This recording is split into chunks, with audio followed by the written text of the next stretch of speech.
Dun, dun, dun. Welcome everyone to Science and Beyond. Hope everyone's having a great evening. Guys, I have John DeSalvo with me. He co-hosts with me, and we're going to be talking about them. I'll let him tell you about that in a minute. A couple of quick announcements. Don't forget on Mondays, guys and girls, we do political and paranormal panels every week. It's a flip flop. So last week would have been politics, but I was out of town, so we're going to skip it. And this coming Monday from 6 to 8 p.m. will be a paranormal panel. All the hosts, I shouldn't say all the hosts, but a lot of the hosts will be there. They're great panels because we have a great group of hosts and a lot of fun to talk with. And then the following week, of course, we will be back to back to politics. So let me actually give you all a quick date. So this Monday's the 4th. This is going to be paranormal. Then the 11th will be politics. Then the 15th paranormal. Then the 25th politics. And then the 1st paranormal. So that's our Monday schedule for the rest of the month. So y'all can check it out.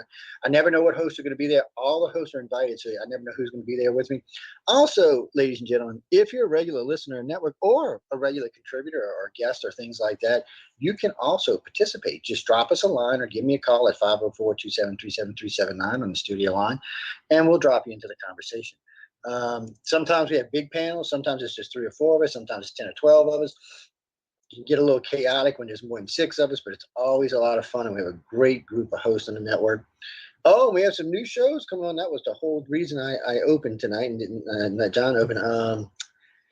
Pete Haviland's coming back. Pete Haviland was hosting with Dean. A matter of fact, the slot that we're in right now, they used to host in. It was Supernatural Substation with Aline Pistano and Dean and Pete, and they used to host every week. Now, Aline has retired, so their show left, and John and I took the slot.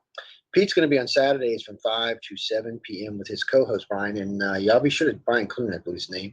Be sure to check it out. All the information is on the United Public Radio site, uprntalkradio.com. Go check it out. So that's another new show.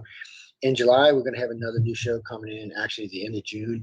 It's going to be a late-night Saturday show. It's going to run from 9 to 11. It's going to come on right after Chasing the Truth, which is from Dark Waters Radio, their syndicated show on the network. So be sure to check them all out. I mean, these days, people write to me all the time, can I get a show? Can I get a show? In the old days, we used to give away a lot of free shows.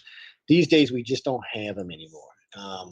It's just that the station's not set up like that anymore. We have way too big of an audience for us to just donate time to people unless they are coming with an audience themselves, and then it's like a swap.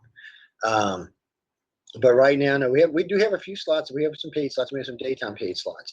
But really, the evening slots, Monday through Saturday, with the exception of maybe 2, are done. So if you're interested in those 2 slots, you can always write me at iCarCox.net, or you can contact me at 504-400-7194. And any of those ways, you can get hold to me if you're interested. Anyway, that's enough about all of that. My co-host, John DeSalvo, is going to come right up here now and give you a good idea of what we're going to be chit-chatting about tonight. And remember, ladies and gentlemen, we won't take any calls in the first hour, but we may take some in the second hour. So 504-273-7379. John, welcome, baby. Hey, thanks, Joe. And you're looking sexy tonight, huh, ladies? Ooh, yeah. Well, we got some also great shows coming up and got some wonderful guests. But let me start off by saying, mirror, mirror on the wall. Or do you remember Magic Mirror on the Wall? Luke, I am your father. Or is it, no, I am your father? And do you remember Sex in the City or Sex and the City? Now, Joe, you could answer that one, right? I'm not touching those, man. I'm just behaving. I ain't touching them. Y'all ain't get me involved in this conversation. Well, basically, are these just different memories? A lot of people remember Mirror, Mirror on the Wall, and a lot of them remember Magic Mirror on the Wall.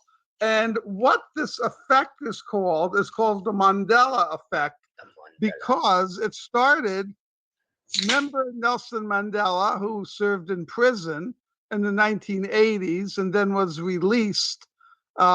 Many people, actually including myself, remember him dying in the 1980s, and his funeral even was on TV. And I remember that very clearly. But historically, reality in our world, he actually lived and died December, was it 2003 or something? But a total different timeline. So when thousands of people thought he died in prison, but he lived another 20 or 30 years, the question came up, is this a trick of the memory that's being played on a lot of people, which the psychologists call false memory, or our universe changing? Is there something that changes the past? And certain people remember it certain ways and others different ways. And there are two modes of thought on this. One is it is a psychological effect, and our history has not changed. And I have problems with that, which I'll address. I'm not a psychologist, but I also believe that there could be real physical effects in the changing of our universe in terms of the multiverse and overlapping universes. And to be honest with you, I keep both of those theories open.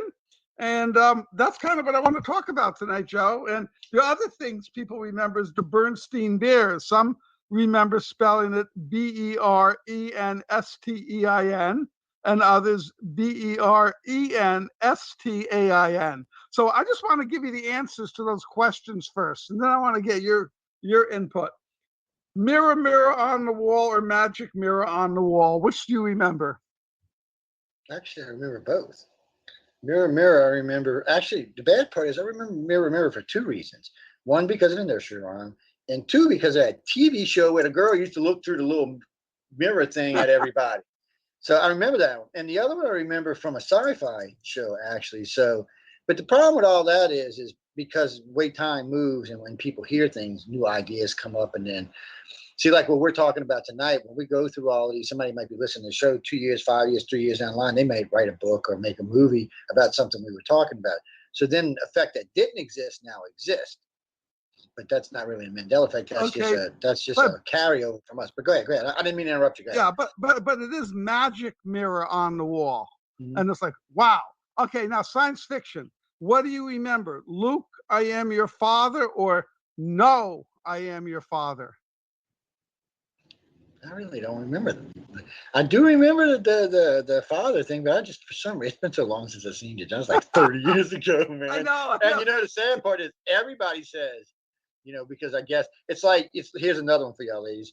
You ever hear him say, "Beam me up, Scotty"? Not one time did Kirk ever say, "Beam me up, Scotty." In the whole entire series, he never said that. But everybody on this planet says, "Beam me up, Scotty."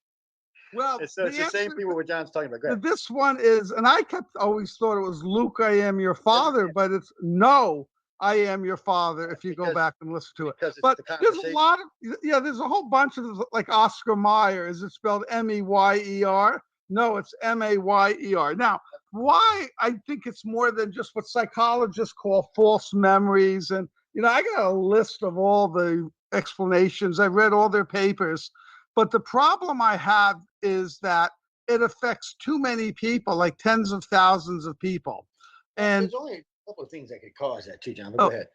Yeah, it affects too many people, and they all have the same alternative version of it. If it was more of a psychological, now, I'm a biophysicist, I'm also a neurophysiologist, so you would think I would favor the psychological interpretation, but I don't, because I would think just by a Boltzmann distribution law, there would be Luke, I am your father. No, I am your father. Well, Luke, I may be your father. There'd be many variations, but there's always one alternative.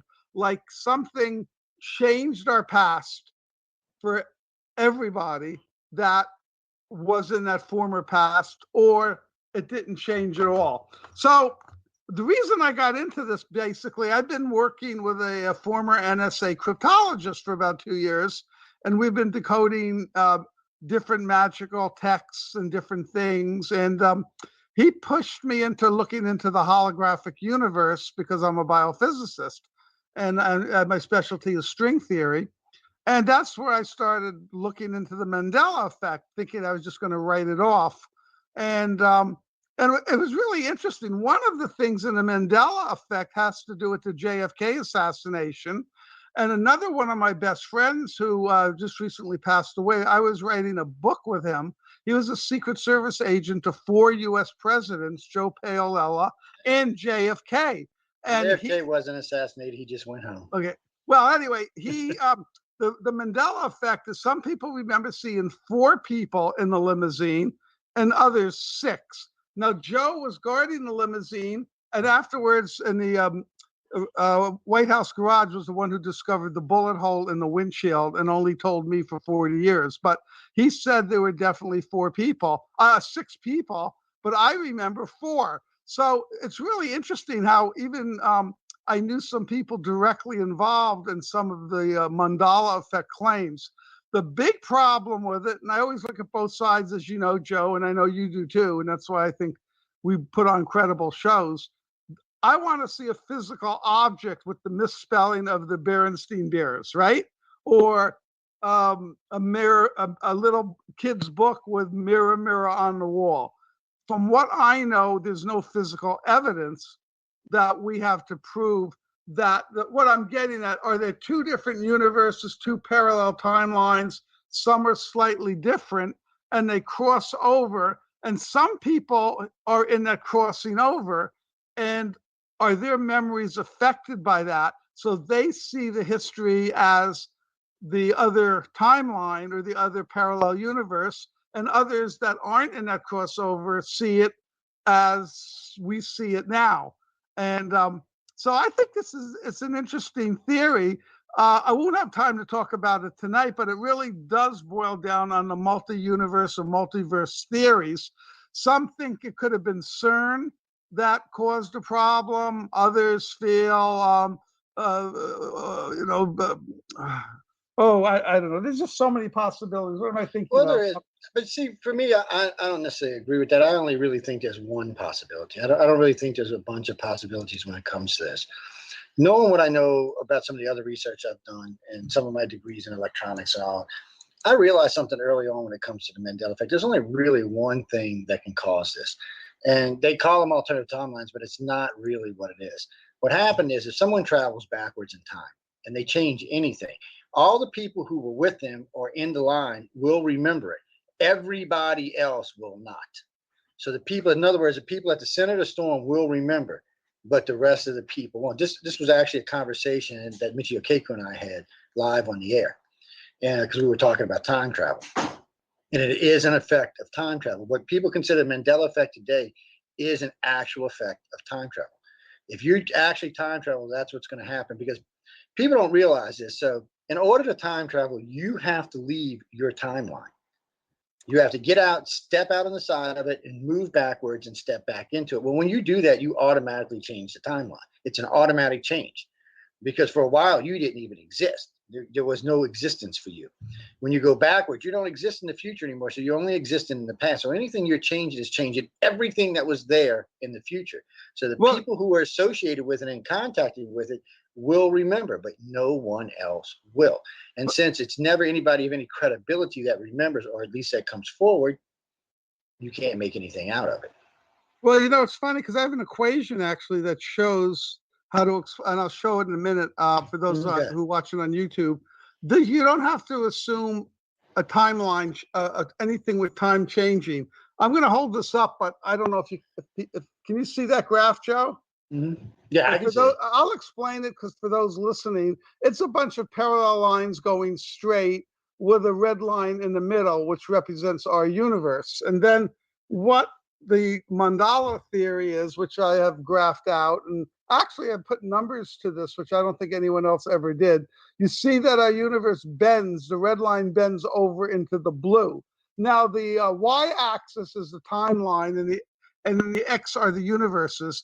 And it shows that the time is the same, but as we move towards time, one universe is crossing over into the other and interacting with it. Now, it doesn't have to be everybody. This is a model I made of the spherical universes, how if they bump into each other, you see there's a red and a blue patch on each of the spheres, meaning that the world's 2 balls, let's say 2 balls, and you have ink on a little bit of one and not on the other. They bang into each other, and that ink is transferred only to the places it touches. So that's why you don't have everybody having the same change of memory, or you would never have discovered it. But it's where the worlds kind of bang into each other. So that's kind of that theory. Now, the number, this is interesting. Using, oh, I lost it. Using this theory, I mathematically came up with this graph that explains deja vu and missing time. Now, ufologists would be very interested in it. I don't know if you can see this, and it's going to be Actually, it's impossible. pretty clear. I'm sorry? It looks good. No, good. I can see it Okay. just fine. It's going to be pretty impossible to explain it, but what I did was I mathematically tried to model the crossing of two universes, and would there be a change in the time? This is what you were getting at. And the answer is yes and no. It would be, but a very short, almost like microsecond or millisecond change. So if one universe crossed another universe a couple milliseconds ahead of time, that person already experienced the event, and then he's going to experience it again from the other universe, and that would explain deja vu. And But there's a problem with that. Yeah. Okay. Dr. Paul Levette and I talked about this because he does quantum mechanics. He's a quantum mechanic. In the other part, I can't remember, but we got into this in great detail. The problem is alternate universes will never touch each other. They're too far apart. Dimensions will rub each other, but they call the veil of the dimensions will rub against each other. But the actual universes, in other words, because most universes are going to run a different set of physics than we do. So if they were to touch or even cross, it would be catastrophic. It would be like the antimatter reaching the matter universe and they touch together. It would be biggest bang. It would wipe out the entire existence of everything. Well, I could find just as many physicists that will say the opposite. Plus, actually, these aren't physicists. These are quantum mechanics. This is way above physics. This is way above physics. I'm in quantum mechanics. Physics is a step down from quantum mechanics. I took 3 classes in quantum mechanics. I'm just saying. Quantum mechanics definitely believes that the universe is... Wait. Let me give you the science. Look at the graviton. The graviton, or gravity, our gravity in our world is a lot less than it should be. Nobody knows why, but we think it exists in several other dimensions, and therefore they're all interacting with each other. So there's a lot of evidence in physics that actually the multiverse, the universes do interact, they do cross, but again, we've never observed one directly. Couldn't have both. That's another thing, John. You couldn't have both. You couldn't have the universes and the dimensions crossing in. It would be chaotic. You can only have one or the other. You're never going to be able to have either one, because let's look at it from a different point of view. So we exist in this universe. So this other universe starts bumping up against us. Now it's negatively charged. No, so right off the bat, it's causing. You don't know. And it may even be spinning in a different direction than ours is.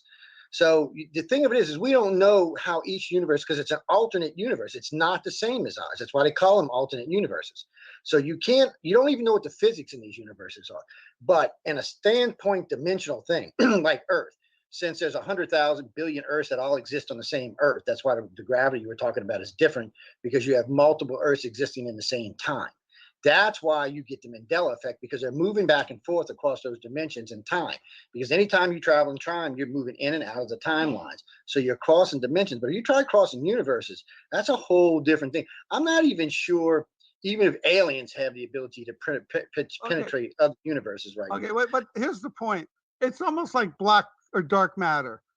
We have never seen dark matter or actually know it exists. It's a theoretical construct that explains 90% of the weight of our galaxy and why the galaxy spins like a pinwheel and not like a solar system. The same thing is with multi-universes. We've never seen them. This is all hypothetical calculations, and same with string theory. We've never observed the string. So I don't believe it.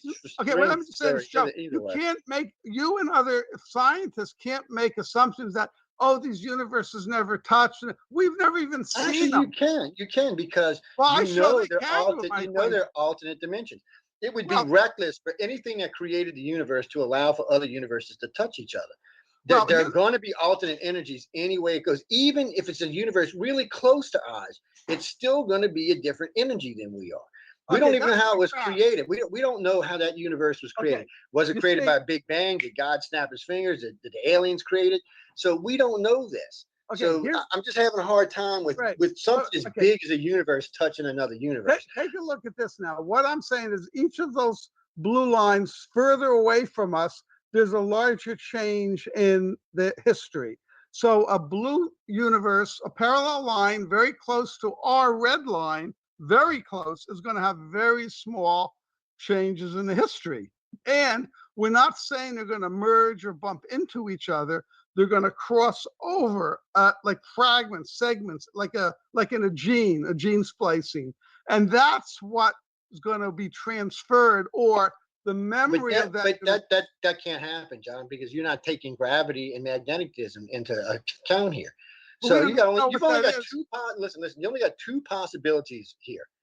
Either the two universes are attracted to each other and they become one, just like they do in our real time. Universes merge. I mean, galaxies merge all the time in our current timelines. They merge like Andromeda. Even our galaxy is currently eating 17 other galaxies. So if two universes were to get that close, they would either pop each other apart because they repelled each other and create chaos, or they would merge together as one universe. It's too much energy to be that close together. The amount of power contained in a universe is ridiculous. We don't even have a number for it. So trying to put it close to anything. The universe the universe's charges are zero.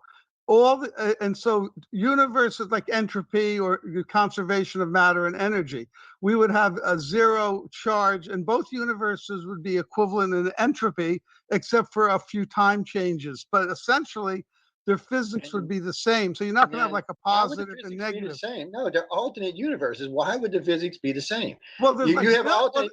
The physics in each universe should be slightly different, and some of them should be radically different. And as you move further away from that red line, you get to universes that are very different. So we're talking about millions. Like every decision you make, let's say, has 5 alternatives, and then those have 5. So universes could be dimensional really geometry branch, is what you're talking about. That's not universal geometry. That's dimensional geometry. It's not the same thing.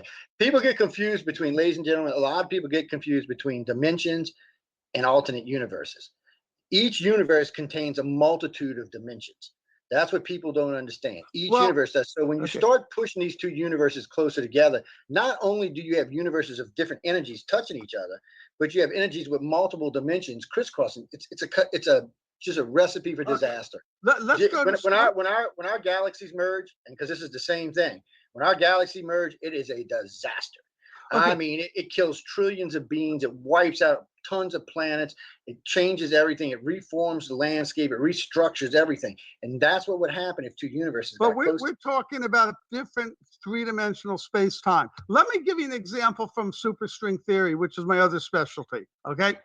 In superstring theory, you have to, and equations are quite difficult, by the way. It took me many, many years.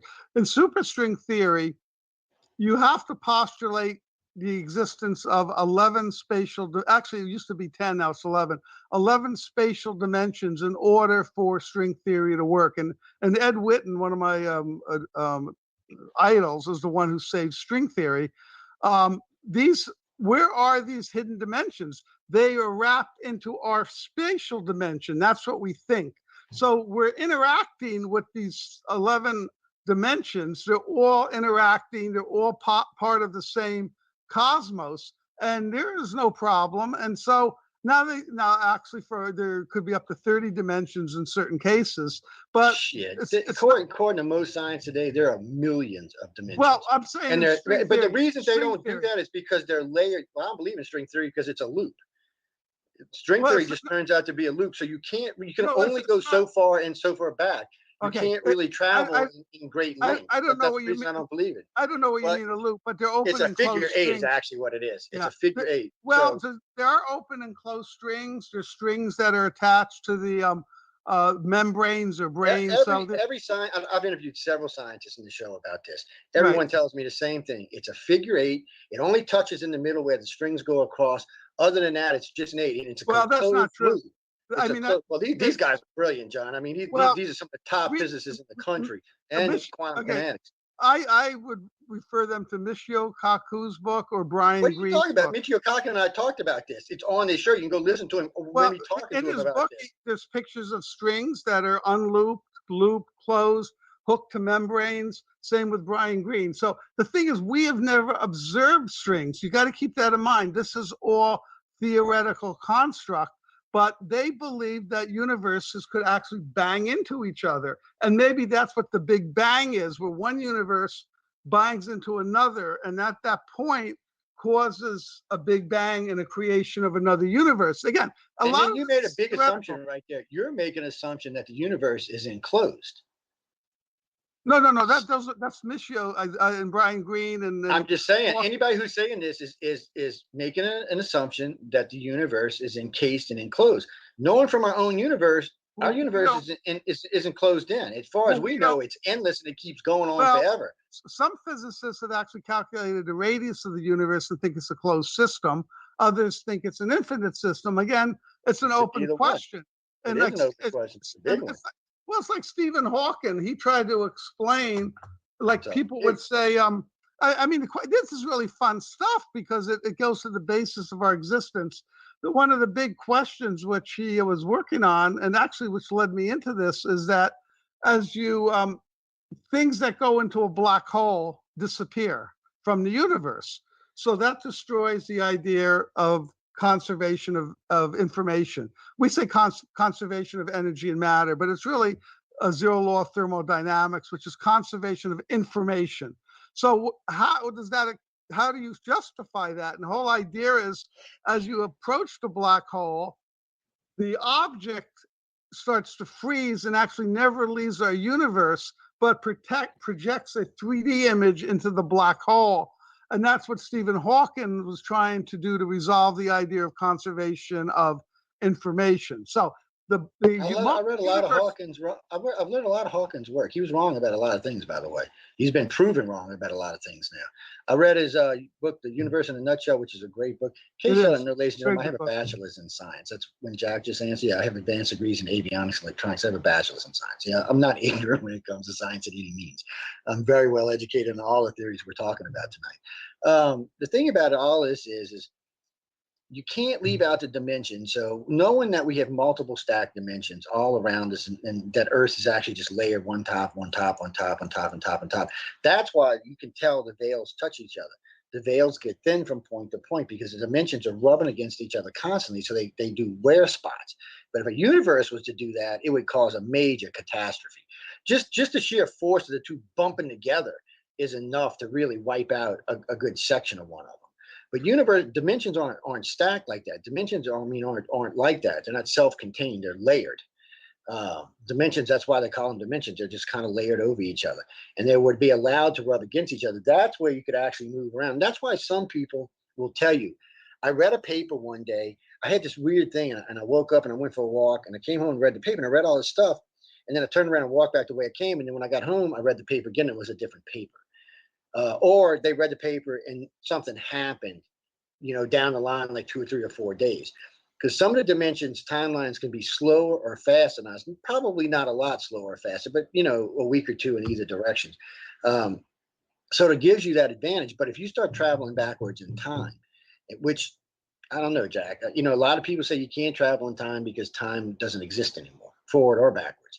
Because remember, everybody alive today is a time traveler. As I'm talking to you, I'm talking to you in the now, but the words I just said are in the past. What I'm saying right now and what I'm thinking about is the future. That's how it works. Your past, present, future all exist at the same time. And it's easy to prove because as I'm talking, I'm existing in all three realms.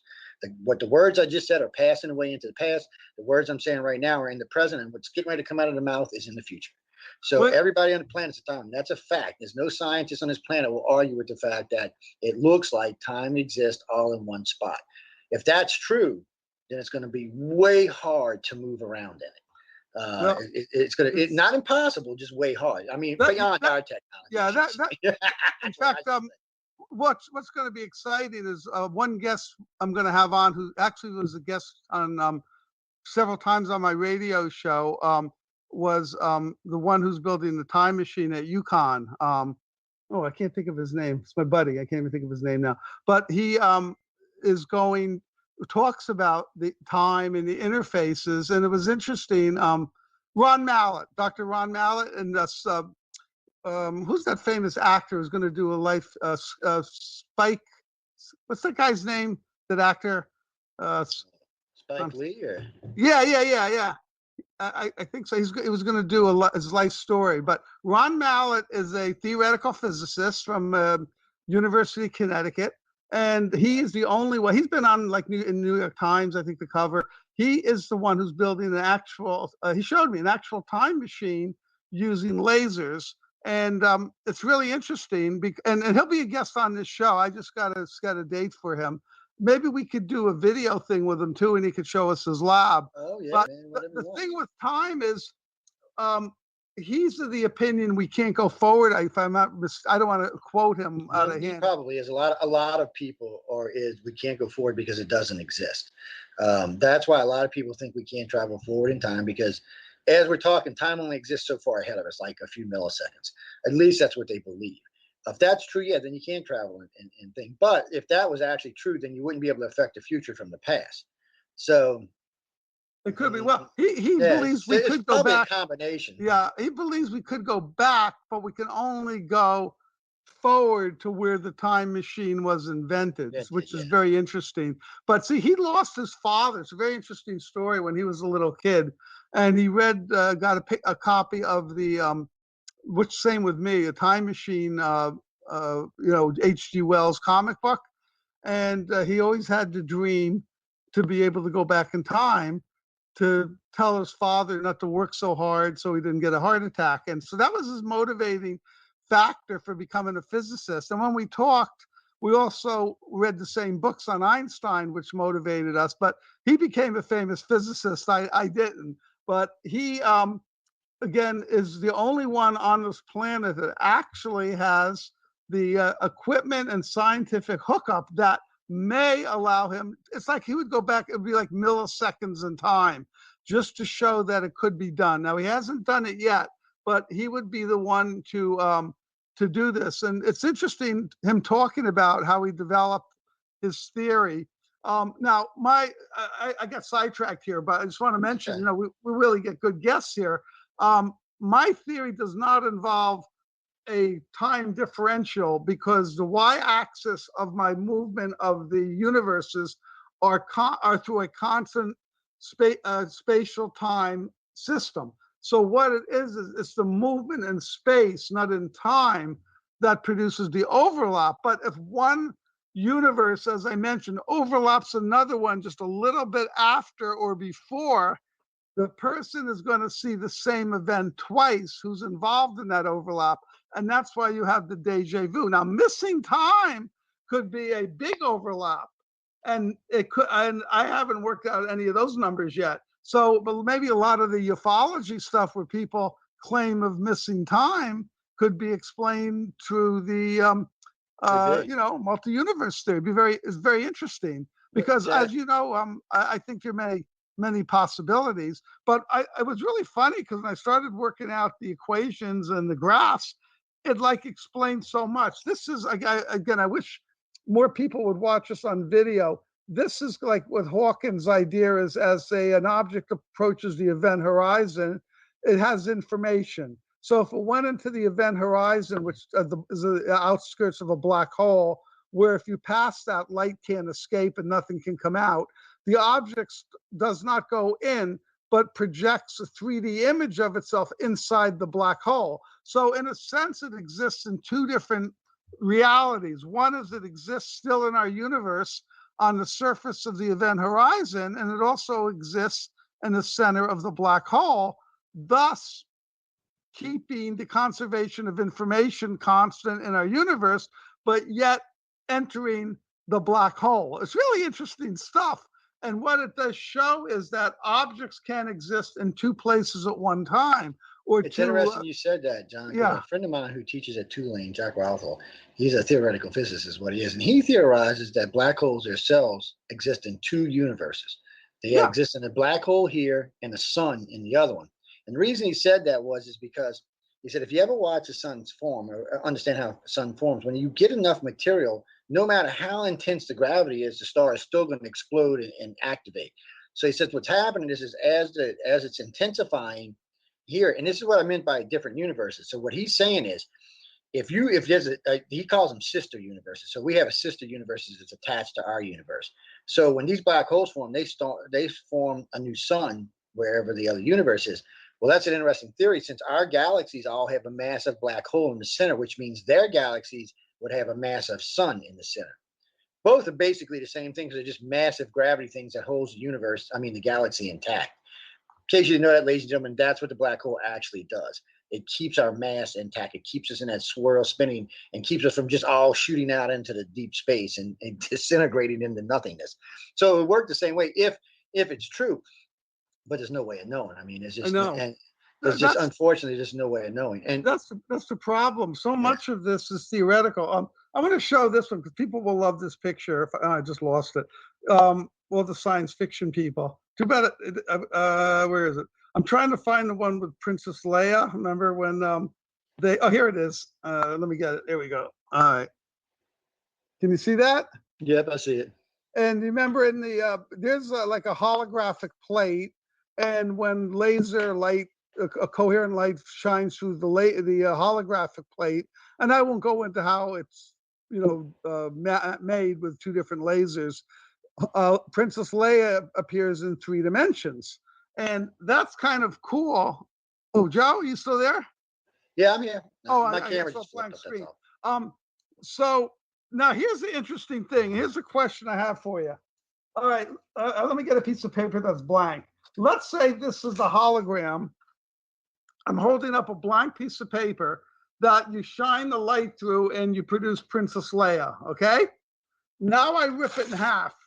Now I shine the light again. Do I get half a Princess Leia? Half you of get the 2 princess? of them. I get 1 complete, not as high resolution. Oh, I thought you were split and got 2. Now I do it again, a quarter paper. I shine a laser light, it's the whole Princess Leia. I can rip it up into 1,000 pieces, and if I shine a laser light through this, I get the whole Princess Leia, which means every point on the laser plate encodes for the total hologram. Therefore, if our world is a 2-dimensional sphere, the universe, and light projects us and produces us in 3 dimensions, meaning if any of us could manipulate that 2-dimensional sphere, any point, we can control the entire universe and we could actually make changes. And that's what actually I believe magic is, being able to manipulate the 2-dimensional hologram that produces our 3-dimensional world. It's amazing the potential or the possibilities, but again, we don't have any concrete experiments. But that's kind of what I've been working with, and trying to find equations that would actually show this. But again, we're pretty far off. But interesting stuff, though. It is. Neil's writing in from New York. Is it Mr. Tyson, Neil? How you doing? What do you have for us, man? I see you've been typing away with that group over there. I got a little science group started on Facebook. What you got? Oh, so you're saying Einstein proves time travel is real with EMC equals squared. No, I don't agree with that, but I know what you're saying, because as you approach light speed, we slow down. So in other words, if you're in a craft traveling near the speed of light, technically you're slowing down in time because the universe itself is moving faster. Well, we don't actually know if that's true. I mean, a lot of Einstein stuff turned out to be right on the money, but not all of it. So we don't actually know if that's true. And then that's taking the effect that we don't figure out inertial dampeners that can cancel the effect of the drag, is what they're talking about. Because you have to remember, space has no friction in it. Whatever speed you achieve in space, you can maintain indefinitely. Because there's nothing to slow you down unless you get near a sun or something, and you can slingshot and even get more speed out of that. So the real problem is if I was a slingshot around 1, 2, 3, 4, 5, 6 sun, let's say I achieved half light speed and slingshot around Jupiter, I'm at 2/3. I'd do it again and come back and sling again, I'm over light speed. And by the way, we do know now as a fact that light speed can be broken. Thanks to Jupiter, we have found out 2 things. Light can slow down below the speed of light and actually exceed the speed of light as it's being pulled past Jupiter. This is actually science that's been proven. So what does it mean? It means, yes, light speed is not, and here's another one for y'all. Before I was born, not much before I was born, they used to say that you would never be able to break the sound barrier, that it would kill you. Not only did we break it, these days we do Mach 40. Also, again, they said at Mach 5 we would be crushed. At Mach 10 we would be crushed. Like I just said, we do Mach 40 now when the shuttles re-enter, or when craft re-enters, anywhere from Mach 25 to Mach 40. So all of that turned out to be a big lie. None of that science was true. None of it. Even though there was brilliant scientists all over the world, not just one, all over the world was saying you could not do this, and we did it anyway. So it's going to be the same thing with light speed. We're going to achieve light speed either by using inertial dampers to cancel out the effects of EM equals 2, or we're going to do other things. But I know what you're saying. The closer you get, the more slows down. So if you're on a 5-year trip, say we're going to Proxima, so it's 4.4 light years, or Proxima Light 3.8 light years. Anyway, 4 light years out. So we're traveling 2/3 the speed of light for 4 years. On Earth, 114 years were passed, according to Einstein's theory. So that means, yeah, technically you did travel, because when you come back, another 114 years have passed. That's 218 years have passed in 8 years for you. So no one you know is alive. No one you even heard of is alive. Everything you understood is dead and gone. And it's a good chance in that trip that because of the time difference, that Earth will have developed a craft that actually goes faster than yours and will beat you to your destination. So it gets real iffy skippy when you start talking about that, because we don't actually know what the coalition drag is going to actually be. Technically, they shouldn't be any drag. And of course, Einstein theory also says that you can never achieve light speed because you can never get the power curve to get to it. It's infinite. Well, I don't think that's true. I bet you can achieve light speed with just nuclear reactors. I mean, just tack one up to a near explosion. I guarantee it'll send these small craft well past light speed. I've always said this, and I'm going to say it again tonight. Light speed will not be the problem for deep space travel. The problem is going to be is how you're going to see far enough ahead of you to travel at light speed. So if you're traveling 144,000 miles per second, what's going to keep you from, do you know a millimeter rock this big would rip through a ship, even if it was made out of something ungodly strong? At those kind of speeds, you're going to have types of shielding that can resist all of this. You're going to have sensors that can see out hundreds of thousands of light years ahead of you. Because if they can't, you might run into a sun, a meteor, a rock, dark matter, God knows, dark meteors. There's all kind of stuff in space that's dangerous. So without a way to see far enough ahead, well, Chris, we probably will go out and chart areas so we can travel faster. But meanwhile, you're not going to be able to just jump up to Mach 10 or Mach 20, or I should say warp 20, because you'll kill yourself. You've got to be able to see far enough ahead. And that's what the true trick's going to be. Inertial dampeners is something we're already working on developing. Once they're developed, it cancels out Einstein's theory altogether. There will be no coalition of drag. There will be no infinite power curve because there won't be anything pulling against it. So go ahead. Yeah, I want to address that person's question too, because it was a good one. And actually, I did quite a bit of studying on the general and special theory of relativity. But I got to tell him the typical science and engineering joke that E equals mc cubed for slow light. But I did research with an NSF grant in a superconductivity lab, who was the son of the famous Meissner. You heard of the Meissner effect? Mm-hmm. His son, Hans Meissner, was a full professor who I worked under in the superconductivity lab. And I know recently putting light and supercooling type temperatures does slow it up. And that's really interesting that we are able to actually manipulate the speed of light. Now, regarding going faster than the speed of light, it's very clear of Einstein's special and general theory of relativity equations. There's no way we can accelerate something faster than the speed of light. But again, physicists believe that particles known as tachyons, which I'm sure you heard on, they were created at the beginning of the universe, travel faster than the speed of light.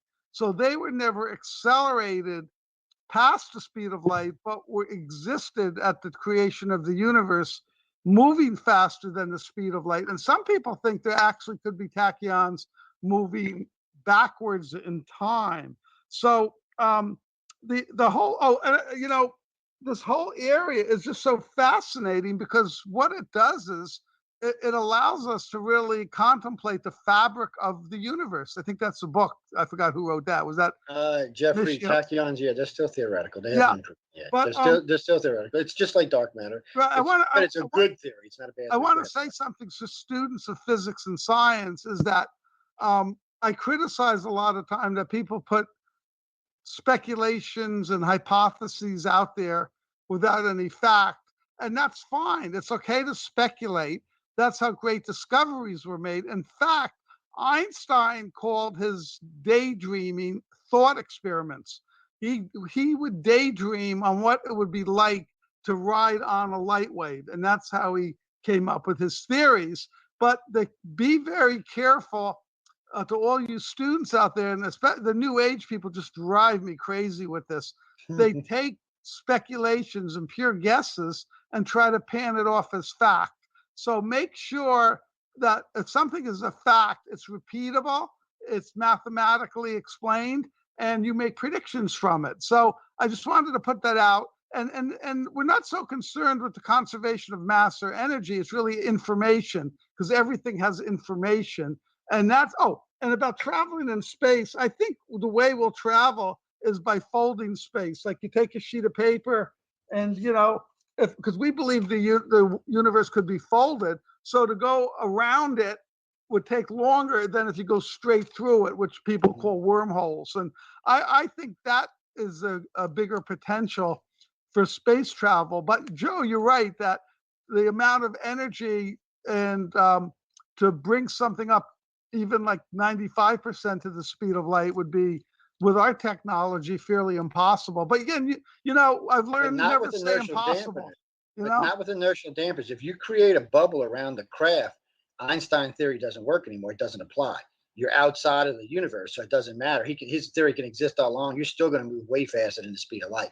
That's what current science is working on, by the way. Well, the problem, what I've seen is the problem is the interface. What happens at the interface? How do you mathematically explain that? That's the big problem. Actually, what their big problem is so much as they're pretty sure this is not that hard for them to develop. They've been developing it for a while now.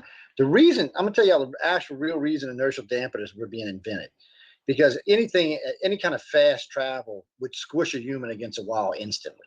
Like, could you imagine a nuclear reactor charging up to 2/3 its power? Let's just say like 100 megaton blast. So you take a 1-ton ship and connect it to a megaton blast, it's going to easily exceed light speed. It may go way beyond light speed. But the problem is, without some kind of bubble around it, it will disintegrate long before it ever gets to light speed. It'll be dust. The whole thing's got to be shielded so that the people inside are safe and the ship can actually achieve light speed. Because if you don't have a force field reacting against Einstein's theory, special theory, then you're done. You're never going to get there. The energy will be unattainable. You'd have to tap the entire known universe just to even get close. And that's just not a feasible thing for any type of advanced race. So it's more important that we develop these. I mean, Bowen started working with this because Bowen was developing gravity drives and magnetic drives. And they realized that even in space, at certain speeds, we need these inertial dampers. Like if the ship's got to turn real fast, it would kill everybody on board. We also know that there's other things in space that can cause a coalition drag on a craft. So these will cancel out. So they already realized when they can cancel that out, it will also cancel out Einstein's theory. So it allows us to go much faster than the speed of light. But still, the problem with traveling at any light speed, let's say, all right, 10 times the speed of light will still take you almost a year to get to Proxima, okay? And that's close. I mean, that's close. No, I'm sorry. At 10 times, it would take you 6 months to get to Proxima. And Proxima is only 3.88 light years alone. So let's say we want to go somewhere like Lyra, 100 light years out. It's going to still take you 10 years at 10 times the speed of light. So for light speed to even be theoretically really good for us to use, you're talking speeds 100 to 1,000 times faster than light just to get around our little galaxy. Now, if you want to go to Andromeda, oh no, you're going to need something that's going to go 1 billion times the speed of light to get there in any reasonable time. So those kind of things are kind of way out there. So what happens is we'll probably end up developing a 3-tier system. We'll have light speed for moving around inside of places nearby or hopping between solar systems and stuff like that. So it doesn't take years, it only takes days. But more than likely for really galactic travel across, like our universe now has been upgraded. It wasn't 100 light years across, now it's 160,000 light years across. So for us, even at light speed, it's 160,000. Even at 10 times, you guys, come on, what is that? 60,000 years? I mean, you're going to have to, even at 1,000, it's still, 60 years? So the problem here is it's not going to really be feasible. And the type of power you're talking about for something to travel 1,000 times the speed of light, it's going to be ridiculous. It's not that I don't think we can do it. I think antimatter or dark matter might even be the energies to use. But I really think what you're going to see us use antimatter for is ripping holes in time and space. or in space, because time really doesn't exist. Time is a theory, ladies and gentlemen, in case y'all didn't know that. For the universe itself, time does not exist as a coalescent. It just doesn't. Time actually has to exist because time separates events. So that's how No. That's for you. Time separates events. No. Linear What I'm thinking. saying, No, that's linear. Okay, The universe does not work in a linear fashion. If you look at every equation in physics, for two events to occur, you have to have a variable of time. If there was no time, there would be no events in the universe. It wouldn't exist. But I guarantee you the universe does not consider time to be anything. Is there any other questions? Any other? Because matter of fact, most of the physicists I know now do not consider time to be a real thing. You have any other questions? I don't know. They'll come up in a little while. They're off doing something right now. The other question I was going to say, if you were stuck for 5 years in a spaceship, who would you want to be stuck with? I want to be sleeping. People always like, the other. How come we didn't get any questions about did we really land on the moon? I love that question because anybody who listens to me is not even going to ask that. Well, you know what? The reason I love that is one of my persons I worked on a secret project with was Colonel Jim Irwin of Apollo 15, who walked on the moon. And actually, 3 of the Apollo crafts put laser reflecting plates where they landed, the 3 different locations, which we know the coordinates, as you know, Joe. So if you shine a laser aimed at any of those locations, you'll get a reflection back. And my partner, Joe Parr, who passed away, was the first private individual to do that. And so the question is, if we didn't go to the moon, who put those 3 plates there? I mean, we could have sent satellites and put mirrors down. But it's interesting that we had those people that, I don't know, some of these theories are just so ridiculous. But it's not. Well, people tell me all the time, well, you know why it's fake? Because there's 3 light sources. I said, let me tell y'all something. I said, if there wasn't 3 light sources, then it would be fake. I said, there should be 3 light sources.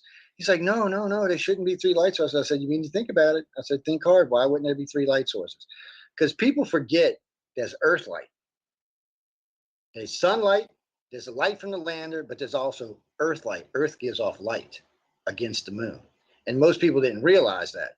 And so, when you see those shadows, that's what it's from. And it's not even a hard thing to figure out. But the 2 biggest reasons, we went to the moon is, 1, Russia never busted us. If we didn't go to the moon, Russia and China would have been blasting our asses all. They never went to the moon. And all the amateur astronomers. And that's the other thing. But the reflecting plates are the really basic thing. Exact coordinates. I don't agree with that, because you can drop a plate. We drop them on Mars all the time. We drop them on Mars all the time. But then the craft went to the moon. I mean, that's really pushing it. Plus, humans versus regular craft. You can't orbit the moon and throw a plate and know exactly where it's going to land. We do it on Mars all the time. We got global surveyor right around the moon doing it right now. The technology, we have easy technology to put mirrors plus, down. I personally knew astronauts that, I do cosmonauts. I've interviewed several of them, and I've had lunch and dinner with several of them. That's not the issue, but that doesn't prove they went to the moon. Mirrors and astronauts do not prove they went to the moon, because any of that can be a lie. I would like set that down. I would like major proof for going to the moon is the fact that 200,000 people from 61 countries tracked it. And that's the problem with ufology. We don't track the UFOs out in space. They're all close to the Earth. Very few. And that's the big argument I have with ufologists. There's millions of amateur astronomers. Like you said, they would have be able to determine if there was a lift. They can't even tell you when an F-117's flying around. But anything with stealth technology, you're not going to see. The reflecting plates are black against black is going to be your argument. I'm sorry, doesn't hold water with the reflecting plates. Oh no, look, John, look, just out of respect, I'm gonna let that slide, because I can show you right now on Mars where there's 5 of them, and we had no astronauts on Mars. Oh, you tell me, I'll have somebody shoot a laser and verify it. I know people at JPL. Well, there's 5 of them on Mars right now. In case y'all noticed, ladies and gentlemen, the reason we put these mirrors on these planets. The rover. But no man's been there. The argument isn't that we didn't go to Mars. The argument is that man didn't go to the moon. That's what the argument is. Not that we didn't go to the moon.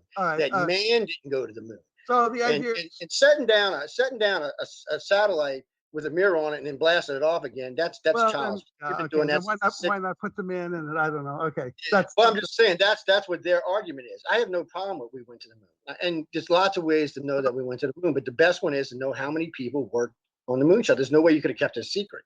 It's impossible that's true. with all the people who stretched out across all those countries that tracked it. Because remember, once it went around the moon, you needed Australia to live. Then I ask you, why is 99% of all the UFOs that are seen and tracked within the Earth's atmosphere? Less than 1% are tracked outside. First off, there ain't very many UFOs ever seen.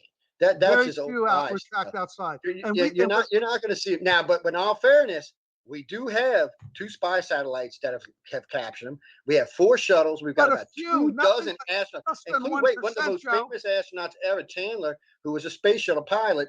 He made a video of all the UFOs he's seen in space. What? One video, and it still hasn't been shown to be authentic. It could be 100 explanations. Oh, so you're no. Come on, Joe. They proved those were authentic. No, even the astronaut.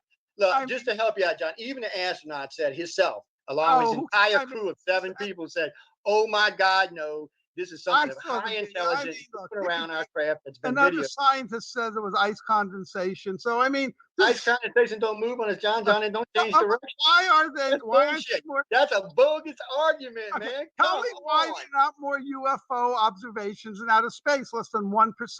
If they're coming in from extraterrestrial places, they would be concentrated outside. I just busted that argument for you 5 minutes ago. They can't even see the X-117s and the B-1s flying around. They can't even track DARPA's plane that's up there. There's no astronomer anywhere to track DARPA's plane. Joe, where were you in 1980? They mapped out the surface of Venus with a satellite, okay? No, listen, John. They can't even get DARPA's plane. There's no amateur astronomer, not even a real astronomer, can lock on the DARPA's jet up there that's flying around the Earth right now. Been up there for 200 and some days. No astronomer down here has got it on film. Tell me why. Tell me why. Because you can't see it. And you can't use a telescope to see that close into Earth. It doesn't work. But it's too blown up. Satellites get them all the time. There are actually millions, hundreds of thousands of photos of UFOs taken by satellites. The ones that I know, some of them they've caught, but like I said, if you start putting the numbers together, it's very few. So no, it's not. That's where you're wrong. It's not. I can think of 2 dozen satellites right now that have gotten multiple pictures of UFOs. Multiple. But we may be talking of hundreds there and millions here on Earth. It doesn't make sense. Millions here on Earth. The numbers right now on Earth, if average year on Earth, they fly by stealth and then they enter the Earth's atmosphere and expose themselves. I mean, they don't expose themselves. Most people will never see. Most UFOs that are reported today are not anything of extraterrestrial origin. Well, it's usually X-117 or things flying around because ET's not that stupid. You're trying to judge an extraterrestrial race by us. We're morons. They're not. If you can cross interstellar distances, you're not a moron. And you're not going to leave your craft vulnerable to us morons on this planet, period. That's just good science. And we do it today. The Chinese can't see when we're flying over their country, neither can the Russians. And we're just little peons. Think about it, races that can cross deep space. It's just not even an argument. That's a wasted argument. Well, I agree with you there. I believe there's something that we're observing and catching on radar and people are seeing, but what are they? I think we still don't know. Like, remember we talked about the Foo Fighters a couple of weeks ago. We still don't know what they are. It doesn't really matter what they are. All you can do is prove that they're artifacts of intelligent control. That's all that matters. Is that it's a technology that's under intelligent control that we don't possess. So that's the question you got to answer.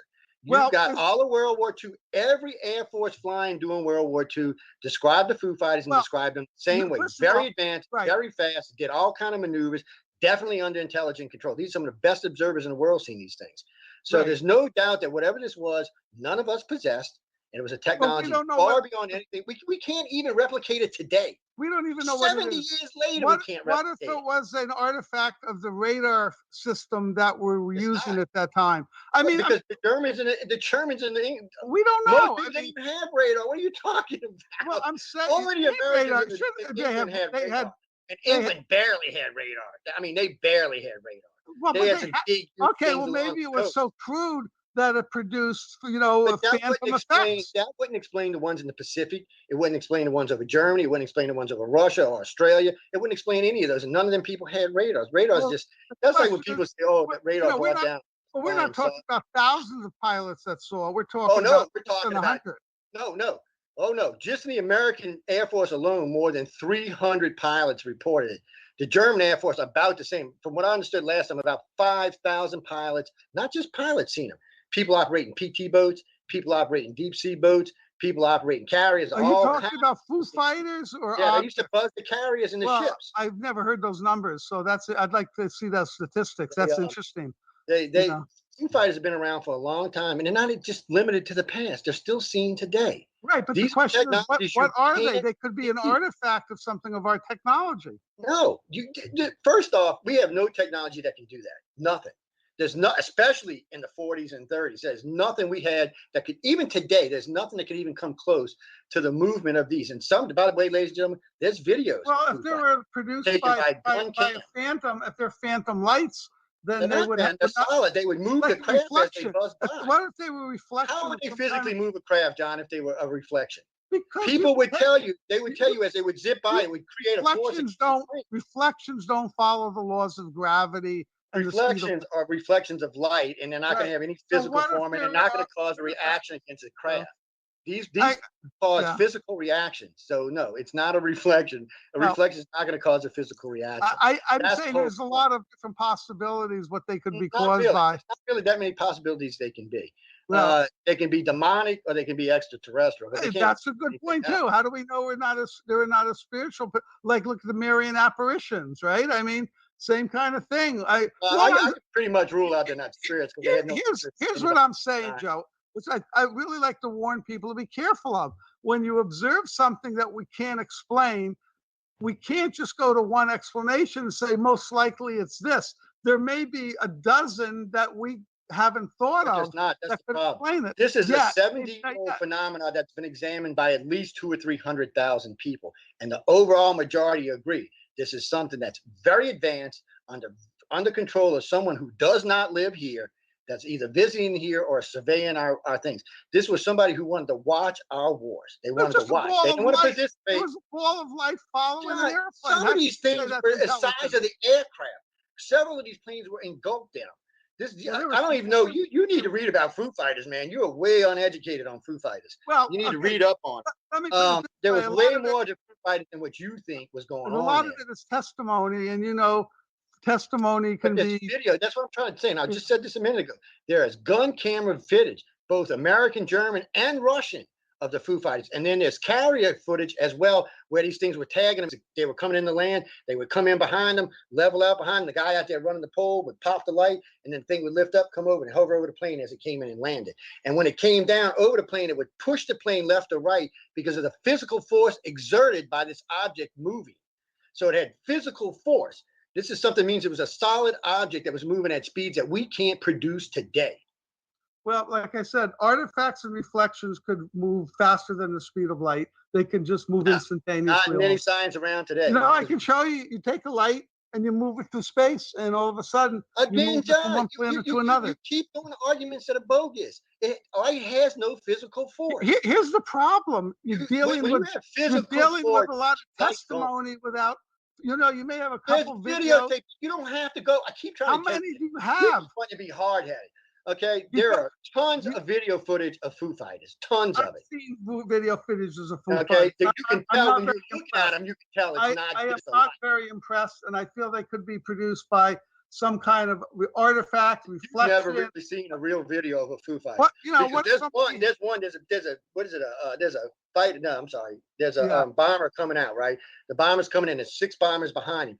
This thing comes in underneath and lifts up. As it goes under the plane, it lifts up. The plane just lifts back up. It actually pushed the plane up into the air, John. There's no way you can say it's a reflection of light of any kind. This is something physical. Not only did it physical, but it possessed a physical force that could move a craft without damaging it. We can't do that today. There's just no way to do that. Not just that. I mean, like I said, you had the ones that used to buzz. The radars kept going down over the UK as these things would just kind of float along as they went by. It would knock out their radar. It could jam radar systems. Right. It's a technology, and nobody even argues. Any pilot who's ever seen these will tell you the same thing. I know, these but physical technology when you something far more advanced than us. What I've learned was when I did studies, and all the other Air Force always thought it was the other people. And just a general statement regarding a lot of this. there's a lot of claims people make, and then when you go back to the original investigation and you interview the witnesses, you find out a lot of it was exaggerated. It was imagined. These are not average people. These people were trained to It's called observe. false memory, But it's not. And these are not everyday Joe Blow driving a taxi cab. These are fighter pilots. And I worked with fighter pilots. They're extremely observant. They're not going to lie. They're not going to bullshit you. They're going to tell you exactly what happened and how it happened. That's what they're going to tell you. They're not going to fuck you around. They're going to say, look, I was there. This is what happened. If you don't like it, too bad, but this is what happened. And then, and wait, and it's not even just one of them. I mean, there's hundreds of them. It's just, they were flying in groups. They were flying in formations. I mean, you can't get away from these arguments because you have experienced pilots with experienced crews that have been bombing the shit out of Germans for 3 years. They know everything flying in the sky because it's their freaking job. Let me just suggest people look up these terms. That could, susceptibility, a lot of this is used in a court of law, activation of associated information, incorporation of misinformation, and source misattribution. I can give you a bunch of other. Actually, Sigmund Freud was the first to investigate this whole thing of false memory. You can bring up Sigmund. He was the biggest moron that ever lived on the planet. Well, nobody today believes anything that Sigmund has said. All I'm saying is, wait, let's not finish. False memory is historical. It goes back 100 years, Joe. Let's not forget, psychology is considered what? A pseudoscience. It's not even considered a real science. But those points are the problem in testimony. Actually, it's not at all. I just told you that psychology is a pseudoscience. So how can you trust anything? So when you quote one pilot or a couple, I mean, I don't know, if it's accurate, what do you call it? Memory, visualization, misinterpretation. Well, let me tell you, under your understanding, the United States better never put its fighter pilots up because we're going to all die. If they're that ignorant and that stupid, like what you're saying, we'd have never won World War II. We'd have lost. Well, they're not infallible. They're not, no, John. These guys were hyped. They're on the ball, buddy. Their adrenaline's pumping. Well, a lot of not only that, their senses are so far hyped up from either just the bombing or headed to the bombing that they're not missing anything. I don't mean this to be negative, but people are people, and some of the pilots for airlines. First off, people are not people. That's a bogus statement all around. Some people are brilliant, some people are ignorant, some people have nerves, some people don't. You have to go through special courses to be a pilot in the military, especially a fighter pilot. 100% pilots. Psychological exams. You've got to be tested. You got to be at your top. Your physics is not. But you're not saying 100% of the pilots 100% of the time are accurate, right? You're not saying that, right? Every fighter pilot I ever met that gave me a description of an object. I would disagree. I'd say maybe 95%, but I would not go to the 100%. And again, you don't know. Pilots have been found with alcohol levels in their blood. It doesn't matter. There's too many of them, and it's 7 air forces. You got 7 different air forces who were both against fighting each other. Well, then giving you identical. You got the German pilot saying the exact same thing as the American pilot. We're not going to solve this, but the point I'm saying is that you're not going to solve it. It's already been solved as far as I'm concerned. There's going to be a dozen alternative explanations for this, and you can't There's just no alternative. No one to date has given a real alternative explanation. No one. All the pilots say the same thing. It's not ours. It's not from here, and it travels too fast for any craft. Most of them were clocked at speeds excess of Mach 60. We can't go that fast, even in 2020. Well, these things could stop completely. Go from Mach 60. I can't think of an example, but if you go back 100 years, there are many phenomena that people would have said the same thing, and now we can explain it. And 100 years ago, people were far more ignorant than they were during World War II. Maybe that will happen now. That these 50 years from now or 10 years, somebody will say, what you should really ask, John, the question you should be asking is where are the Foo Fighters? How come they only show up in hot zones? Well, that's why I suspect that is an artifact of the equipment that was used in the planes at that time. It's almost an argument in my favor because. Well, why did they show up? Why did they show up in Vietnam? Why did they show up in Korea? Why aren't they? When's the last one? Okay, here's a question. When's the last Foo Fighter that was observed? What year? It was in 2010 on the anniversary of the 50th year when it showed up in the. Where have they been for the last 9-10 years? They don't have to be around. They only seem to observe. They only seem to want to observe us in combat situations. They don't seem to be interested in anything else. Oh, okay. So that's the only time they show up, and they show up in different air forces. They only tend to show up. Well, did wait, they let me show up rephrase that. over They 3 do Mile show up in Island? hot. I don't They think do so. show up in, 3 Mile Island. They got them on video, Okay, hovering over the main stack. but I mean, Not just there that, they got them were a lot of nuclear. What about during the Cuban Missile Crisis and things like that? I could probably come up with 50 historical events I that can, are more important. I can find about 40 accounts during the missile Cuban crisis, by the way. You know, there's no war that's happened on this planet that Foo Fighters hadn't been seen. And it's not just that. They've been seen in earthquakes. They've been seen near nuclear reactors. They've been seen near missile sites. Matter of fact, the ones that shut down the missile site in 1963 were Foo Fighters. There was a couple of them that came. We don't know that. No, that's what I'm only telling you what the general in charge said. That's what he said. He said, I had seen him in 1950. And he said, then I seen him again in 1963 or 1967 when they shut down the nuclear facility. No one can argue the facility was shut down. Even the government does not deny that the entire missile base was shut down. And not just one. But we don't know if the Foo Fighters shot him down. Yeah, well, when they showed up, the thing shut down. So we do kind of know. Well, a lot of things happen that are synchronicity. Any other questions? It happened in Russia, too. This isn't just localized to America. Well, is there any other questions about? Which proves it's not from us, by the way, guys. Yeah. Anytime they showed up in Germany and Russia, the United States, France, England, Australia, it showed right there that they're not from this planet because they're not. Well, they're not. I'm not denying. They would have picked a side. Okay, let me make this clear. Okay, I am not denying these people aren't seeing something. I'm denying that we don't know what they are. We can't. No. We're denying that you don't know what they are. Well, you can't. Don't speak. No, I can. I can easily do it. You just want to argue because you don't want to be wrong. That's all that is. As a scientist, if you know what they are, you can recreate them, right? Actually, you can recreate them. Just create a disaster event and they'll show up. It's that easy. And it happens all the time. Well, so because I had forgot about that. So the last time that I know they were seen was during Fukushima. I had forgot about Fukushima. That's the last time I know they had been seen. There was about a dozen of them had been seen on 3 different days over Fukushima. They were there, I guess, checking out how we were going to react to this disaster. But they were there. And even the Japanese government mentioned them. The president of Japan talked about these weird balls because he called America. You told me you don't believe in extraterrestrials. Where are the Foo Fighters coming from then? I never said I don't believe in extra. I guarantee you said that before. You said you didn't believe UFOs are extraterrestrial origin. I thought that's what I've never said that. No. First off, let's clarify. UFO only means unidentified flying object. That could be any damn thing. I don't even use the term UFO hardly at all because I don't believe it means anything. The objects, flying objects could be any damn thing in the sky at any time. Do you believe they're of extraterrestrial origin? That is intelligent life from another planet. All I can say is that it's intelligence, and it's not intelligence from here because it does not interact with us personally. But you're not saying for sure it's from another galaxy, world. No, it could be from another world. It could be from another dimension. I can't rule out that it could be Foo Fighters is from another dimension, or like That's I said, the operation. It's still the same thing. It's still alien. I want to see evidence because, like I said, 100 years ago, there were strange things that people didn't know, and then we discovered, as our science invented, that certain things were artifacts, certain things were natural, and they actually were not of supernatural or unusual origin. Well, I find that most supernatural stuff I find is bogus, and I find that most UFO stuff I find that is bogus. The whole reason I got into all of this stuff is because it's the cases like the Foo Fighters that you can't explain away.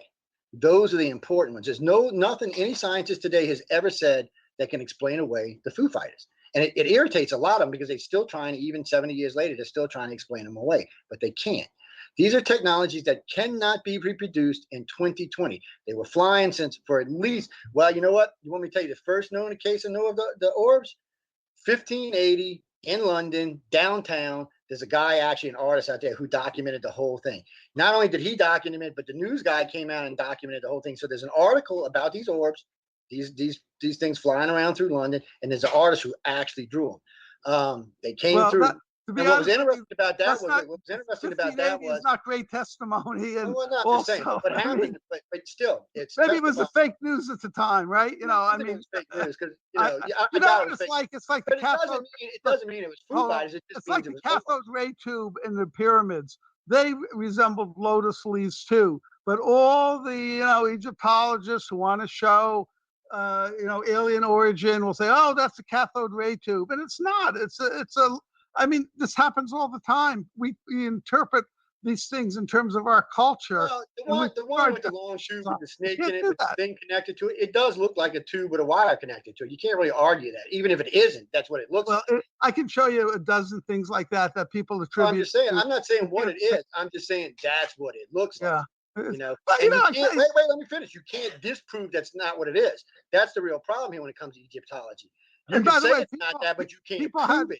People had drug trips even in those days too, so they could have seen. You got to be able to prove that's not what it is to discontinue the theory, and you can't. That's the real problem when it comes to Egyptology. You can't, and there's some other weird stuff when it comes to Egyptology that people have theories of that can't be disproved. They can't be proved either, but they can't be disproved. So the real problem comes to all of this stuff. When you can't prove something, you can't disprove it. There's nobody who's right or wrong. Well, that's why I like fighters, though, you can actually prove the existence of the fruit fighters, the way they behave, and that they're intelligent. So there's no doubt that you can prove all of that. It's already been proven that they move under intelligent command. And today, if it was today's world, I would have said these were, how we do mass orbs now. The guy who invented makes the drones all go together and can fly a couple hundred drones at a time. It would have been that kind of technology. But the problem is, it's still far beyond anything we have available today. Well, that's the problem. Glenn, I've never heard of them seen in space. The orbs. Technology I've never heard of them seen in space. Our technology should have been advancing. Our space program should have been advancing instead of standing still for decades, and we would be in a lot better situation. They were told, stay your little asses at home, humans. You're not allowed out here yet. You're morons. Who knows what? You know what's funny? I'm gonna say this right now, guys. Look, it'll probably happen after I die, but look, I'm gonna tell you right now, I'll be 100% right. When this planet unites, you watch. Within 5 years of the uniting this planet, we'll be in deep space and we'll have made outright. I hope so. I think I have a lot of faith. Because right now, there's nobody letting us out of this solar system. I have a lot of faith. I would never let a planet like this into deep space. You've got 200 government, 50 of them got nukes. No way. You don't deserve to be in space. I like SpaceX. This is an interesting sideline. My buddy who was a Secret Service agent to 4 presidents, I asked him because he was right in the White House. Have you ever heard any discussions of ufology or anything like that? And he was actually, boy, the stories are amazing. He said he never heard one story, overheard anything, any of the presidents. And according to him, going to 4. Jesus, he needs to buy a hearing aid. We've had actual presidents talk about it on TV. Well, what I'm saying is that, there doesn't seem like there's anything that is totally they must have been using him for disinformation because Jimmy Carter, Ronald Reagan, Bill Clinton, Barack Obama, that's recent. Well, he had a psychic too. Reagan had a psychic too. So, I mean, let's say the problem being here is they saw something, Joe. They saw something. Who the hell cares that they were president? They saw something. That doesn't give them more credibility as a witness. No, but it does say that the presidents had an interest in it. We know Bill Clinton had a major interest in it because he tried for years. He was actually told, and this pissed him off so bad. First, Hillary started. They wanted to know what was at Area 51, and the government said, you don't need to know, period. You don't have the security because president or not, a first-term president is never told anything because you don't know if they're going to make second term, and there's no reason to tell them. Even second-term presidents are very limited to certain technologies they can't be told because they can't be trusted. Well, they might, like Reagan, when senile. That's not an assumption. That's a fact. No, that's a fact. That's not an assumption. A president has never said that. What? Tell me one president that Bill Clinton did. That's what I'm trying to tell you. No, did he say? God, John, hold it, Joe. Did Bill Clinton say he was deprived of top secret information of any kind?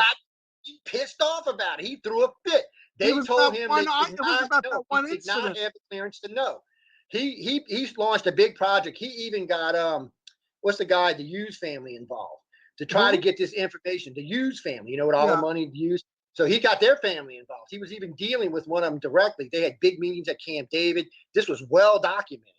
And the thing about it is they told him, you do not need to know. This is not something that you're going to deal with or is even going to bother you in your presidency. It probably had to do something with spying. Oh no, he was only asking about extraterrestrials. He was not asking about anything else. Here's the thing. After you get the top secret, what it's called is, and we had a discussion on this, there are higher classifications, but it's called compartmentalization. meaning I have that a class 10. I got one of the highest clearance on the that planet. doesn't matter. If you're not permitted to go into certain classification areas, you can't do it even if you have top secret. I know Okay. this is a fact. Let me explain something to you. Actually, no, you don't. Okay? You don't know what you're talking about. Maybe been asking about a spy, maybe a spy. He was not. partner. John, I'm trying to explain to you. This is Doc. I'm giving you his words, John. Just stop, okay? You make yourself look bad here. Well, thank you. This is the President of the United States on television talking about his government would not allow him to see information on extraterrestrials. That's a quote. Okay. Well, he said this, and then his wife, Hillary Clinton, came right behind and said it again. He assumed it was extraterrestrial, so they must have told him something. He assumed anything. How You're can not he say listening. That?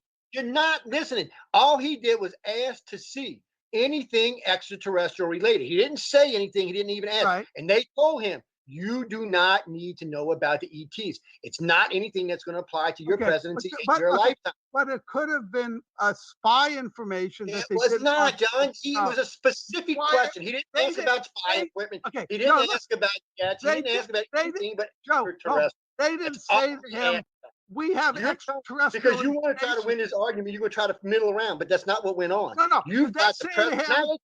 You got Ronald Reagan talking about it too. Let me get my question in. Did they say to him, we have extraterrestrial information we're not giving you access to? Yeah, no. That's what they said. The question you have about extraterrestrials, we're not allowing you to see. That's not what he said. He said, and I just quoted it to you, and you're still going to go try to change it. He said, I want to know what we have on extraterrestrials. And he said, you do not need to know about the extraterrestrials. It's not going to be applied to your presidency. That's what he said. Who told him that? That was whoever was in charge at the time, the Minister of Defense or whatever they call it. Okay. He told him you did not need to know. It's not something. This is somebody who had been serving in this position for about 8 years. The only one that we know for sure that actually knew what was going on was Daddy Bush, and he's now dead because he served as head of the CIA, and then he served as vice president, and then he served as president.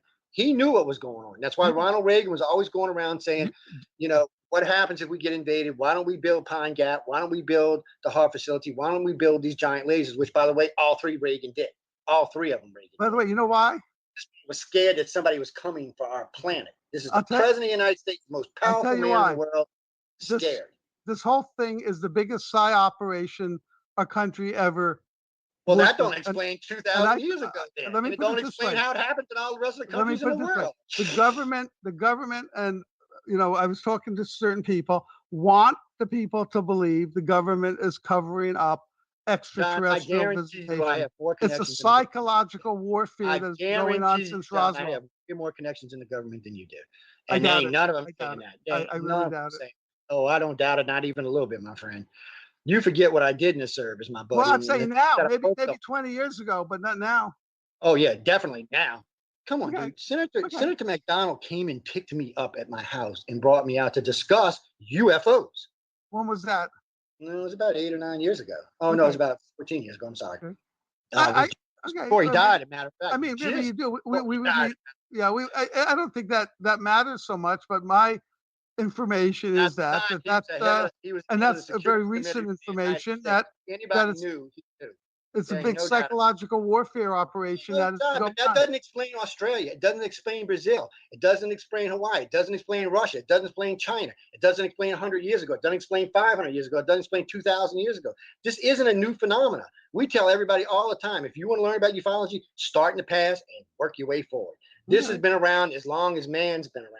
Well, I'm saying is we don't know what it is. It can't be a psyop because who was doing psyops 5,000 years ago? Nobody. Well, we don't know what they are, where they're coming from. Wait, I forgot something else I got to tell you about the Foo Fighters while I'm thinking about it. So in England, not in England, in Germany, there's a cave that dates back 52,000 years. Inside of it, there's some pictures on the wall. I love these.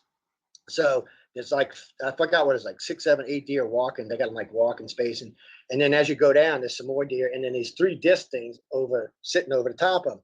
As you go to the next picture, the disc is sitting there and there's a beam coming down hitting the one. When you go to the next one, the deer is gone. This is actually on a wall. Not just there. It's also in America. The almost identical picture. The only difference was they had buffalo instead of deer. And then you find it again in South America. And these are 5,000 to 55,000 years old.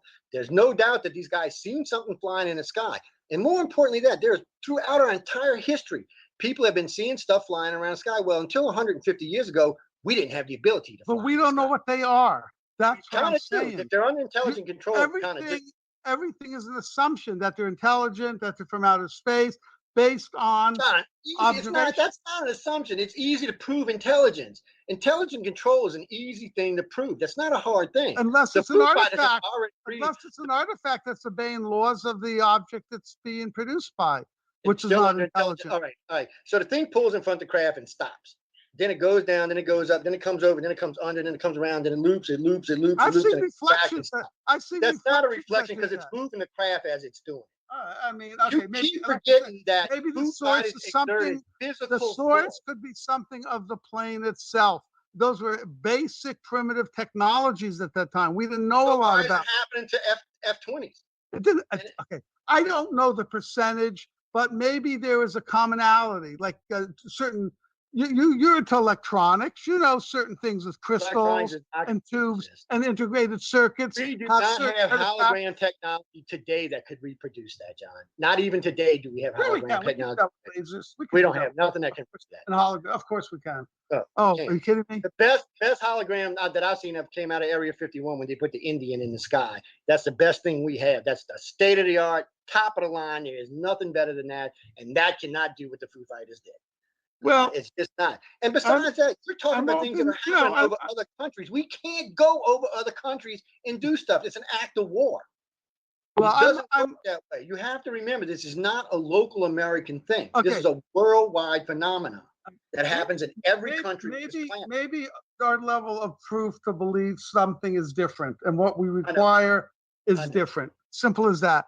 People with closed minds have a hard time with these things. You know, it's like UFOs. I would want a piece that I could test and find an element or an isotope not of this world, and nobody has come up with one yet. That's not even true. That's not even true. There have been on 5 occasions. If there was, I spoke to a guy a former NSA guy. He said if that was true, that would be on every news station within an hour. He's a former NSA guy's moron. You can contact MIT. You're telling me that if a lab came out with an isotope or element that was not of this world, and scientists looked at it, it would be on every news station across the globe. This has been on television, and the government has talked about this. What bullshit science they're doing. Okay? They never do it. You're calling MIT bullshit science? Oh my God, John. I don't even want to talk to you anymore. Let's just move on to a different subject. If you call MIT bullshit, I don't want to see MIT come out and show me a molecular isotope. They're posted to the web even today. You know how they got there? Dr. Roger Lear retrieved these from individuals and brought them to MIT. MIT said this: the first 3 pellets they organized. Send me the data. You never did. This is a quote. I ain't telling you shit. You go find it yourself. This is a quote. These materials are not from this planet and have never been on this planet. Even though the material itself was on the periodic table. I had a meteorite with materials that aren't on this planet, but they were naturally occurring, and they form different types of configurations. But how do they get in human bodies? But they didn't form different isotopes or molecules. They form in human bodies. That's bullshit. And you know that's bullshit when you're saying it. There's none of these shits are just forming in human bodies, and they're not just forming in human bodies in the same places. Okay, I got a printout from the government of not the government of the lab, pages of what the composition of the this moon meteorite I have is, and there are things in there that say unidentified, but that doesn't mean they're extraterrestrial or they're life systems. So the point being is, an isotope, a molecule that we didn't create, that is not of this earth, has not ever showed up. If it did, it would be on every news service across the country. Okay, think about what you just said. That's one of the most moronic statements I've ever heard you say. First off, how many elements did the periodic table start out with? Just answer the question. Answer the question. How many elements did the periodic table start out with? Joe. How many elements did it start out with? Joe. Those 103, the last one. Okay, let me ask you a question, John. Let me just ask you a question. Created in the lab. John. Are the periodic table today the same as it was in 1940? No, because we created these different. You don't know that. You don't know if that wasn't a technology that was obtained from somebody. You assume an assumption. That's an assumption. You do not know that. You were not there when it was created, so you do not know that. That's an assumption. I mean, come on. And you act like people don't lie. You just got through telling people lie now. All of a sudden, people don't lie. Okay, you got to have it one way or the other, man. okay, Come on. let me just say we have 93 natural occurring elements. Then the ones that go up to 103 and beyond were synthesized in nuclear reactors, and they have like microsecond half-lives. So we made those. None of those are from outer space or unknown. We synthesize those. Pick up any physics textbook or chemistry textbook. An assumption. You're still making an assumption. Besides, there's 118. What assumption? What am I making? There's what 118 on the periodic table. Start over, not 103. Well, actually, there's more. Okay? And you don't know where those 18 came from. You do not. You weren't there when it was done. You don't. I'm asking. Did you see it happen? Yes. Did you physically see it happen? You did not. Now you're lying. Now you're lying. Public information. Just you can search on the internet. John, everything is public information, but everything that's public isn't true. We already know the government lies out its ass. What's 103? Lorentzian? I can't remember. Go look at number 3. Look at the lab, the nuclear reactor that synthesized it, and you can pull up all the data for every one of those elements. Yeah, after the fact. That's after the fact. We made them. Everything you just said is after the fact. You were not in the lab when it was created, so you do not know. This could have been an element that was retrieved somewhere, and then they got to put it public, so they just make it out, write it out, and say, hey, this is how we found it. But you do not know that's how it happened. You don't know. I think you can't prove it, and you don't know. One scientist have difficulty finding one scientist agreeing with that, but anyway. Why? Scientists don't lie, or scientists don't do what they're told so they can keep their grants. Get the shit out of here with that. Well, I've had major scientists on here tell you they will lie to keep their 30 years, since nuclear reactors. So, and part of so you're making an assumption that every element that we have, man created, and nobody else interfered or gave them to us. That's a big damn assumption. Because I want evidence to show that it wasn't. I want evidence. I want you to prove that every element. Okay. I want you to prove beyond any shadow of a doubt that every element. Well, let me answer your question. Let me answer your question. You want to prove? You can find the 93 natural occurring elements in nature. Okay, if you go around, you can actually. But that still don't mean that they went and found them. That doesn't prove that somebody didn't tell them they existed. According to Galileo himself, he was told stuff. Okay. Okay. I'm just telling you what he said himself. He's one of the most brilliant people on the planet. Okay. He says himself. This bottle of water was laid here by aliens. Okay, that's basically. I'm not saying that it was laid here by aliens. You're making an assumption. How freaking demon could have told them about it? You're just making an assumption that there was no other way to get that information. That's shame on you. That's being closed-minded. Well, all I'm saying is that every element that we have is either naturally occurring or was man-made to a nuclear reactor and the ones that were man-made. Again, you're making an assumption. They have microsecond half-lives. So they're really got to be there to make that to prove that, and you weren't. So you might as well just move on from that because you can't prove it. All right. It's you can't prove that somebody did not tell these individuals about these elements. You can't. Even Einstein admitted to the fact that there are something going on because some things that have been happening doesn't make science sense. You got to take it for what it is. He's not the only scientist. Any other questions? Any other questions? I wanted to get back to the Mandela effect. Any other questions? Actually, Chris is like, Mandela effect my ass. He don't even believe it. He's like, he doesn't believe it. He says he thinks it's just ignorant people. You could be right. You could be right. Read his question again. I missed that. I'm sorry. No, he said he doesn't believe in a Mandela effect. He said it wasn't a question. It was a statement. He said he doesn't believe in a Mandela effect. He thinks it's bullshit, and he thinks it's just ignorant people. He said, you ever seen a cop line up and 10 people who witnessed the same scene, all 10 of them give you a different description? UFOs? But no, those people are all accurate, right? What are you talking about? John, what are you talking about, UFOs? What does UFOs got to do with the Mandela effect? It has nothing to do with it. We're talking about the Mandela effect. Okay, so I know, Steve. I agree. Look, they booing you right now. They booing you. I know. I'm with y'all. Screw up. You can't win this argument because you're trying to do whatever you can. I agree. That's hard-headed and stubborn. Is what that is. That's exactly. By the way, I tend to favor the psychological explanation at this point too, because, like I said, as a scientist, I really would like to see. I could mention a comic book with Bernstein Bears or a videotape or some kind of material crossover. Unless that could, now the other possibility is maybe it's impossible for material to cross from one. What I want to mention too is if people want something fun, on Amazon Prime, there's a series called The Man in the High Castle. Did you see that, Joe? The Man in the High Castle.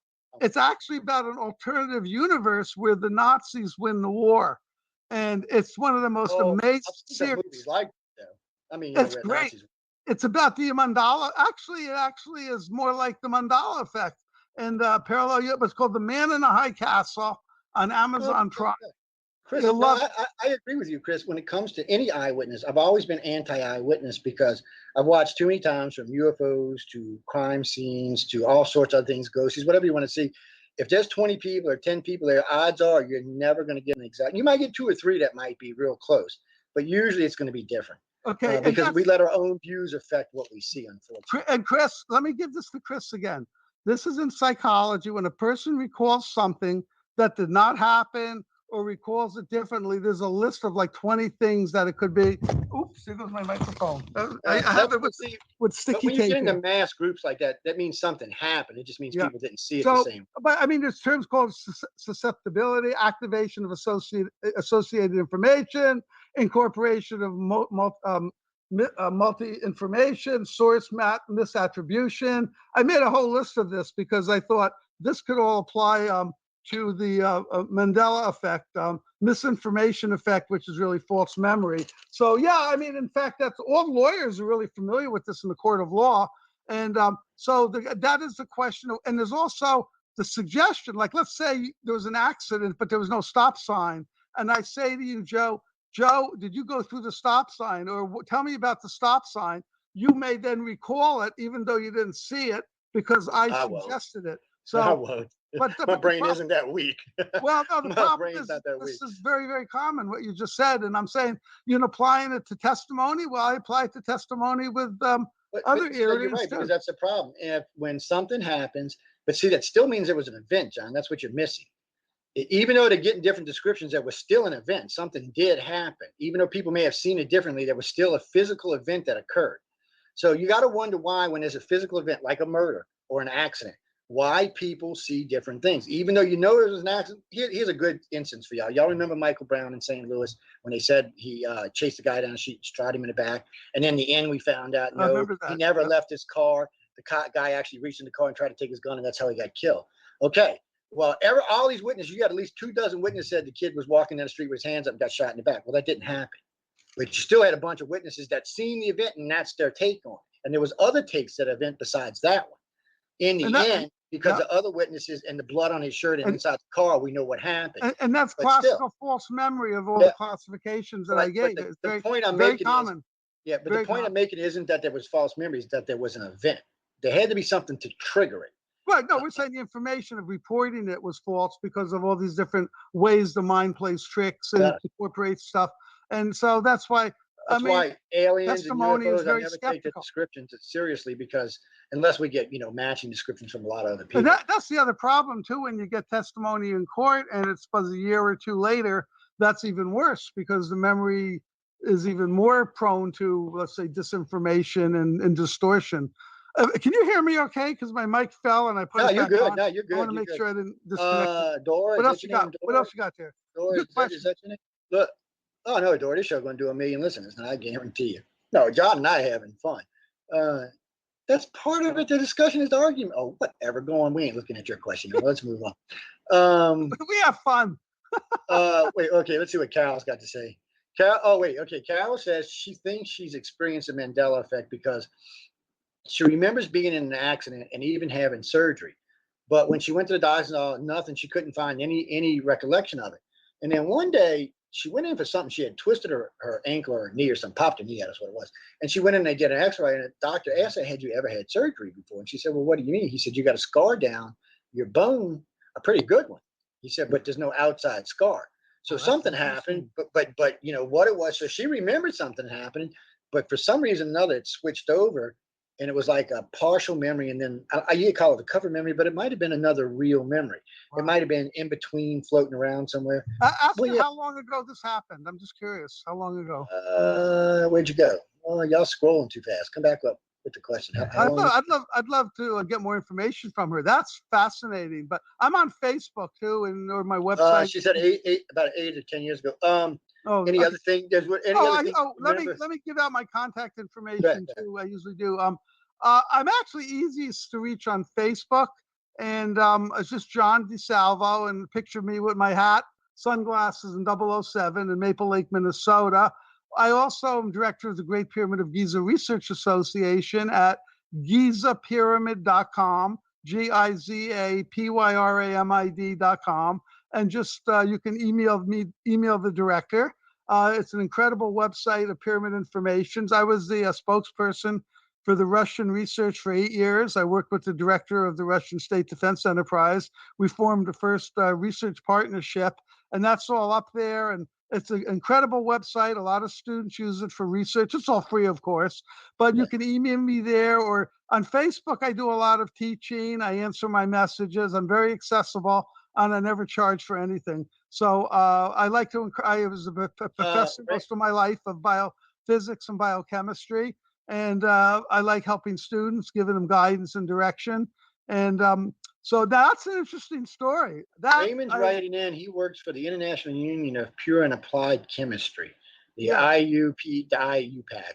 He said that they've been discussing phantom elements that are probably extraterrestrial in origin. Now, when he says this, ladies and gentlemen, before you start jumping to ET, that's not what he's talking about. He's talking about elements that are phantom elements that they theorize about, that are probably extraterrestrial in origin, meaning you might find them on Jupiter in deep space, dark matter. That's common. I've heard that's not unheard of. Yeah, that's not that stuff. No, that's not. I actually own some of those elements. For lack of technically, every element we talk about is from they're not the ones. There's some that half-lives are so short, but that they originally may have been in the samples that I had. Interesting. Well, if it's a natural element, it's from space, guys. Yeah, because everything's made from star stuff, so everything comes from the same place. There's a meteorite. Munchin. Oh, I used to be a meteorite collector. Now he's talking about a meteorite they found in South America, and it's a metal that they're not quite sure what it is. He said that it's definitely extraterrestrial in origin, meaning it's from another world or another place. But he said that he's not sure what it is. And he said what's really weird about it is when he did samples, it pinged on the computer that there was a sword made somewhere in Europe that has the same element, which suggests that somebody made a sword out of a meteorite, by the way, guys. It's not ET. I have a Karas from, a Karas sword, which is a ceremonial Karas from Somali or whatever. And I had it tested. It's meteorite iron. It's about 100 years old, and it's a beautiful piece. I actually posted it on Facebook. So yeah, meteorite iron has been used for amulets and all. The metal one he found is it's not defined the periodic table. They're just not sure. They can tell it's 3 or 4 metals that not normally melt together because there's some aluminum in there and there's some steel. And usually steel and aluminum separate from each other when you heat them together because they heat at different temperatures. And so they're kind of confused. Somehow or another, they think this thing was involved in some kind of nuclear reaction. Maybe a planet explode, maybe a sun going nova, something. Could be any damn thing. But they're not sure. But none of the materials are haven't been found before. They're just been put together in an unusual way. Yeah, no, I'm familiar with that. That's fascinating stuff. It's good. Good. Oops, here goes my mic again. Good comment. Okay, I need better. Guys, we got like 5 minutes. Y'all better spit them out. What's that? You must have missed that, Gene. No, we talked about time travel pretty good in the beginning of the show. What do you mean? Do I think it's possible? Theoretically? Yeah, anything theoretically is possible. I'm just going to put that out there. If it's a theory, it's possible. Even Elvis could be alive. So yeah, and Elvis could be alive. He might have went home, just like Kennedy did. They came pick him up and brought him home. He took, what's her name? I was going to say Madonna. What was her name? What was the blonde's name? Marilyn Monroe. Yeah, no, he picked her up and took her home with him. Oh, my friend was a Secret Service agent. Could tell you stories about that. But I can imagine. I've heard some. And I promise never to reveal. Oh, by the way, something I just lost my train of thought. Elvis Presley. I wrote, as you know, I published 12 books. One of my early books, I was a science editor and kind of co-authored it with Frank Adams, who wrote a book called Scientific Studies on a Shroud of a Face of Jesus, who we then wrote a book together called Sinden. And that prototype book was the book Elvis Presley died in his hands, and his daughter confirmed it with me. It's actually on the internet. You could look it up. So that's kind of cool that people would say, don't take any books DeSalvo wrote to the whatever. Okay. All right. What was that, Ronnie? Why do I think Einstein's? He was getting. Oh, but I would say Elvis was getting very spiritual. There's a couple other people towards the end of his life, and he was kind of very interesting. Well, he was when he was real young. People don't realize that he came from a very religious. He was very interested in Eastern philosophy and religion, and I had the opportunity to get some of his books from his library, but I, unless there were notes in them, who cares? I'm not an Elvis fan. But Actually, guys, I don't think Einstein's theory of special relativity was wrong. And what we were talking about earlier was a way to cancel it out. We didn't say he was wrong. We were talking about ways that it might be able to be canceled. there Using may some be type of ways. technology. There may, like how Einstein replaced the Newtonian physics. There could be a new type of physics that replaces that. That's a higher level. That explains. Yeah, in one of Einstein's journals, he talks about faster than light speed travel. No, he actually believed we could go faster than light speed. Well, He wrote that. He said that his theory was based on where we are today, and this is what would happen with current technology. He's actually got into this. He gave many lectures on faster than light travel. He did believe that one day man would achieve it, but he knew the way we're talking about now, rockets and crap like that, we can never achieve faster than light speed with the technologies or the direction we're moving with technology today. Now, there has been some fusion and fission technologies that might get us there.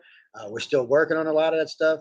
Hey, can we get Elon Musk on our show? I love the guy. I don't know. We can ask. I mean, all we can do is ask. He likes science. Maybe if we ask him if we smoke a joint with him, maybe he'll come on. I was going to say, people don't. I just got to say, some people don't know us. We're good friends, and we do like to argue. Oh yeah, John, we're going to argue, guys. You and I are different than most people.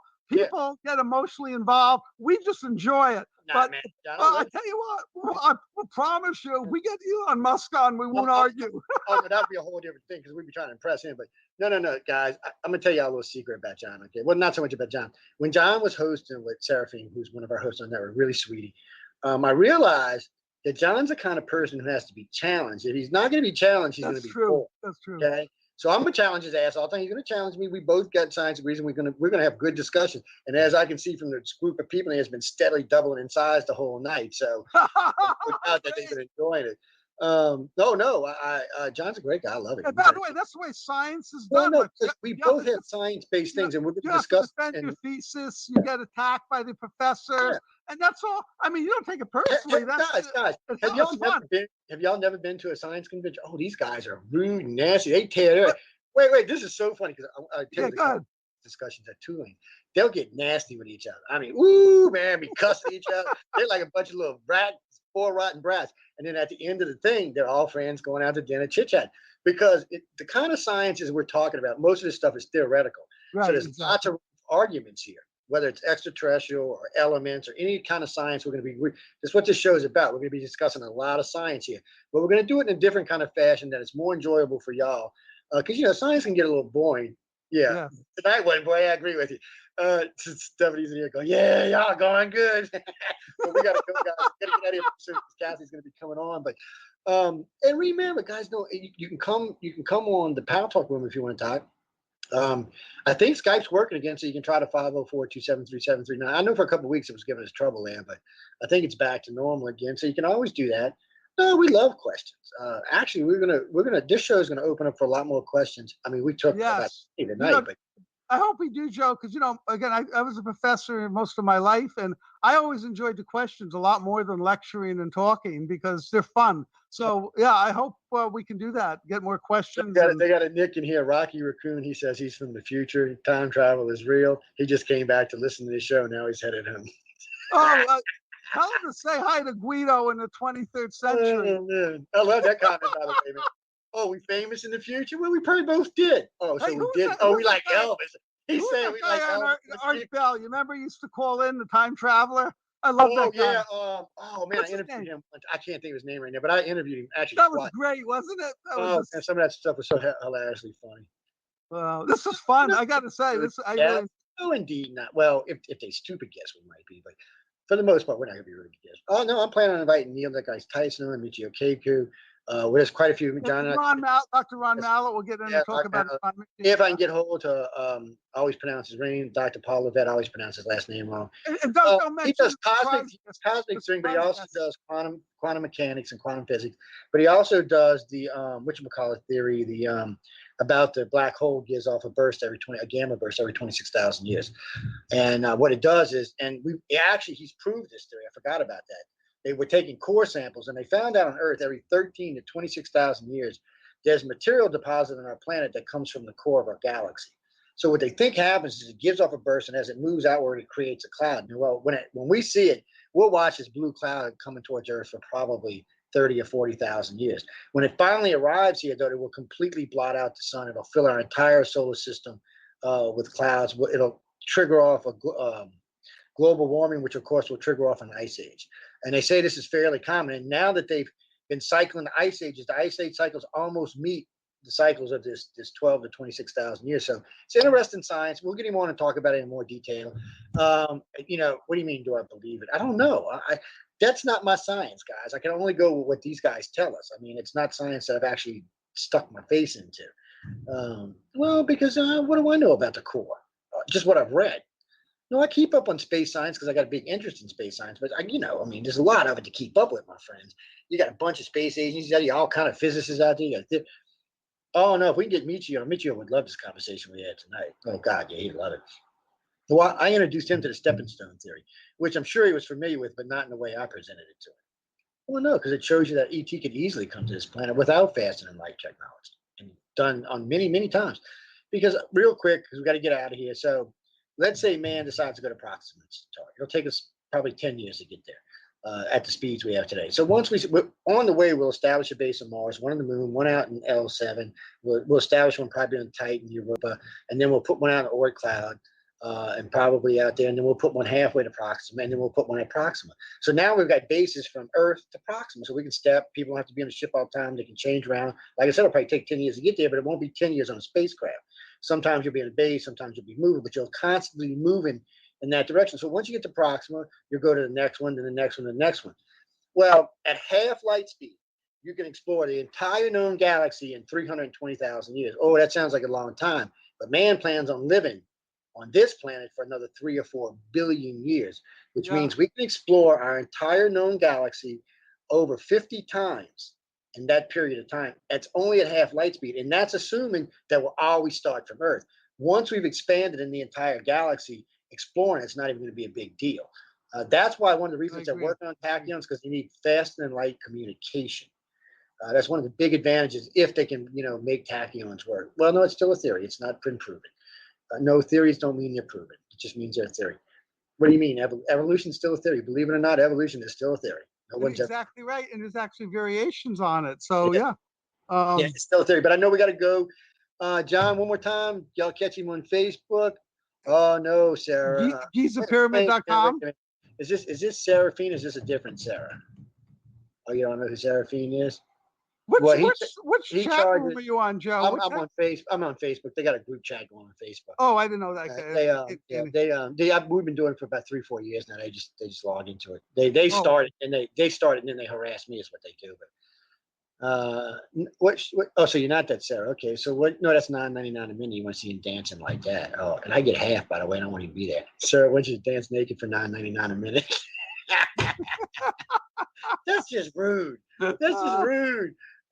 You sure you ain't the other Sarah? No. No, she's. I know I spoke to her before. She's not. She's not up. Okay. No, okay. So it's a different Sarah. So you got 2 Sarahs. Oh, okay. Maybe I get 3. Oh, so maybe this is the Mandela effect going on here, man. Parallel Sarahs. Anyway, we got to go, guys. We had a great time tonight. I hope y'all enjoyed the show. John and I are going to be having a lot of fun as this show grows and expands. I really expect these audiences to get unbelievably big. After discussions, I know. I see y'all. Y'all have been enjoying this discussion all night long. Questions going on, shit flying all over the place. And remember, always feel free. That's what we're here for. We want y'all to join in. We want you to participate. Yes. Well, guys, y'all can always post. If you don't want to be in groups, you can always post to my main Facebook pages. I'll catch them there, too. I'll keep them open. And there is the Pile Talk chat room, which, by the way, is empty. Well, about 6 people in it right now, but for the most part, it's empty. But yeah, they can send me questions ahead of time on Messenger. You can send John questions. I read them all usually. So I mean, I'm very accessible. Yeah, don't feel free to write whatever you want. And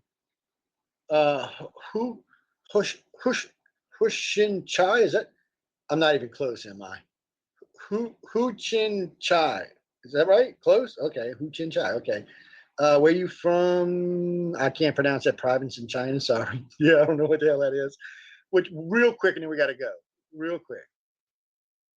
Oh, you know what? Save that question for next week, John and I. Before we whatever guest we bring on, we'll touch it real quick. So you're thinking the COVID thing is a Mandela effect? That in one spec, that's why China only part of China. Oh, that's interesting. Well, we ain't got time tonight, but John, keep that in your head. I love that guy. Good question. Excellent. So keep that for next week, and we will definitely take on that. I promise you, we will take on that question next week before we bring anybody on with us, or if we because we're not gonna always have guests because we like to talk. But yeah, I actually my favorite shows are when just you and I are on and we chat and argue. It's fun. I love it. So I bet you money this one will be a record breaker. But anyway, we will keep that question for next week, and we will take that question. I'm surprised Kathy hasn't told me to get my big ass off the air yet. Oh, you mean when I almost said the F word? We have a delay box that catches that stuff. I think it's a 5 or 7 second delay. It catches it and wipes it. Yeah, for the FM broadcast, because I was informed yesterday that we'll be back full broadcast in New Orleans again pretty soon. Because they're going to open us up to get back to our computers. Yeah, they're tearing down the Hard Rock. They're going to remove the bodies. As a matter of fact, I heard. Anyway, that's enough of that. I got to get out of here. Again, guys, thanks again for tuning in the show. We had a fabulous time tonight. I hope everybody enjoyed it. Any moans, groans, bitches, gripes, or complaints, write to John, because you know what I'm going to tell you. Hey, thanks for listening, and thanks, Joe. God bless everybody. All right. We're going to get, guys, hang on for Quantum Leap with Kathy Bell.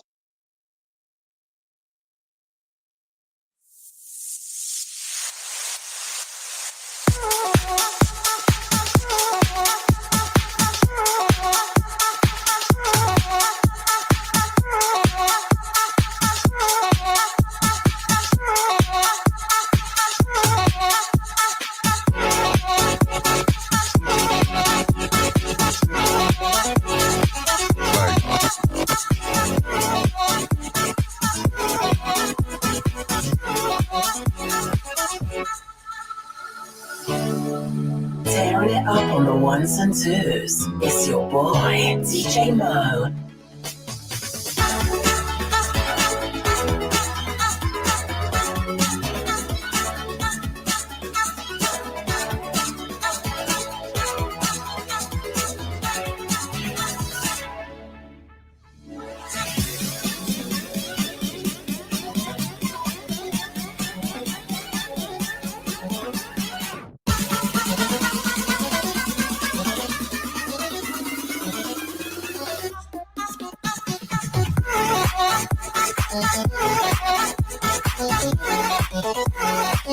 Like